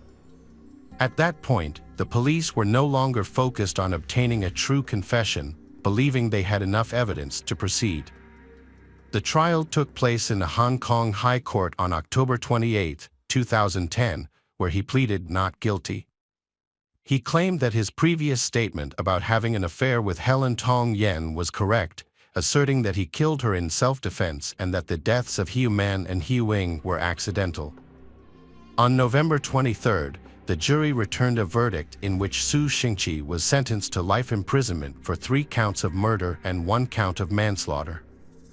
The judge declared that Su Xingqi had no conscience, was worse than an animal, and had no remorse. He accused Su of fabricating his self-defense testimony and his relationship with Helen Tong Yen, not to receive a lighter sentence, but simply to tarnish their reputations after death. Su Xingqi's family from Hong Kong defended him against Xing Fai's accusations, claiming that Xing Fai was a hypocrite and the real villain, using Su as cheap labor and taking a portion of his wages. This defense angered neighbors and residents of Ping Chi Village, forcing Su's family to return to China to escape the negative backlash. The crime itself was one of the most shocking in Hong Kong's history. Tam Xing Fai's family received a significant outpouring of support, with many people visiting to offer their condolences and netizens donating enough money to pay for the funeral. In addition, the family's 9 stray dogs were adopted by another family and taken for a walk every July 5 near their old home. On August 9, 2022, Su Xingqi died of liver cancer at the age of 55 in Stanley Prison, Hong Kong.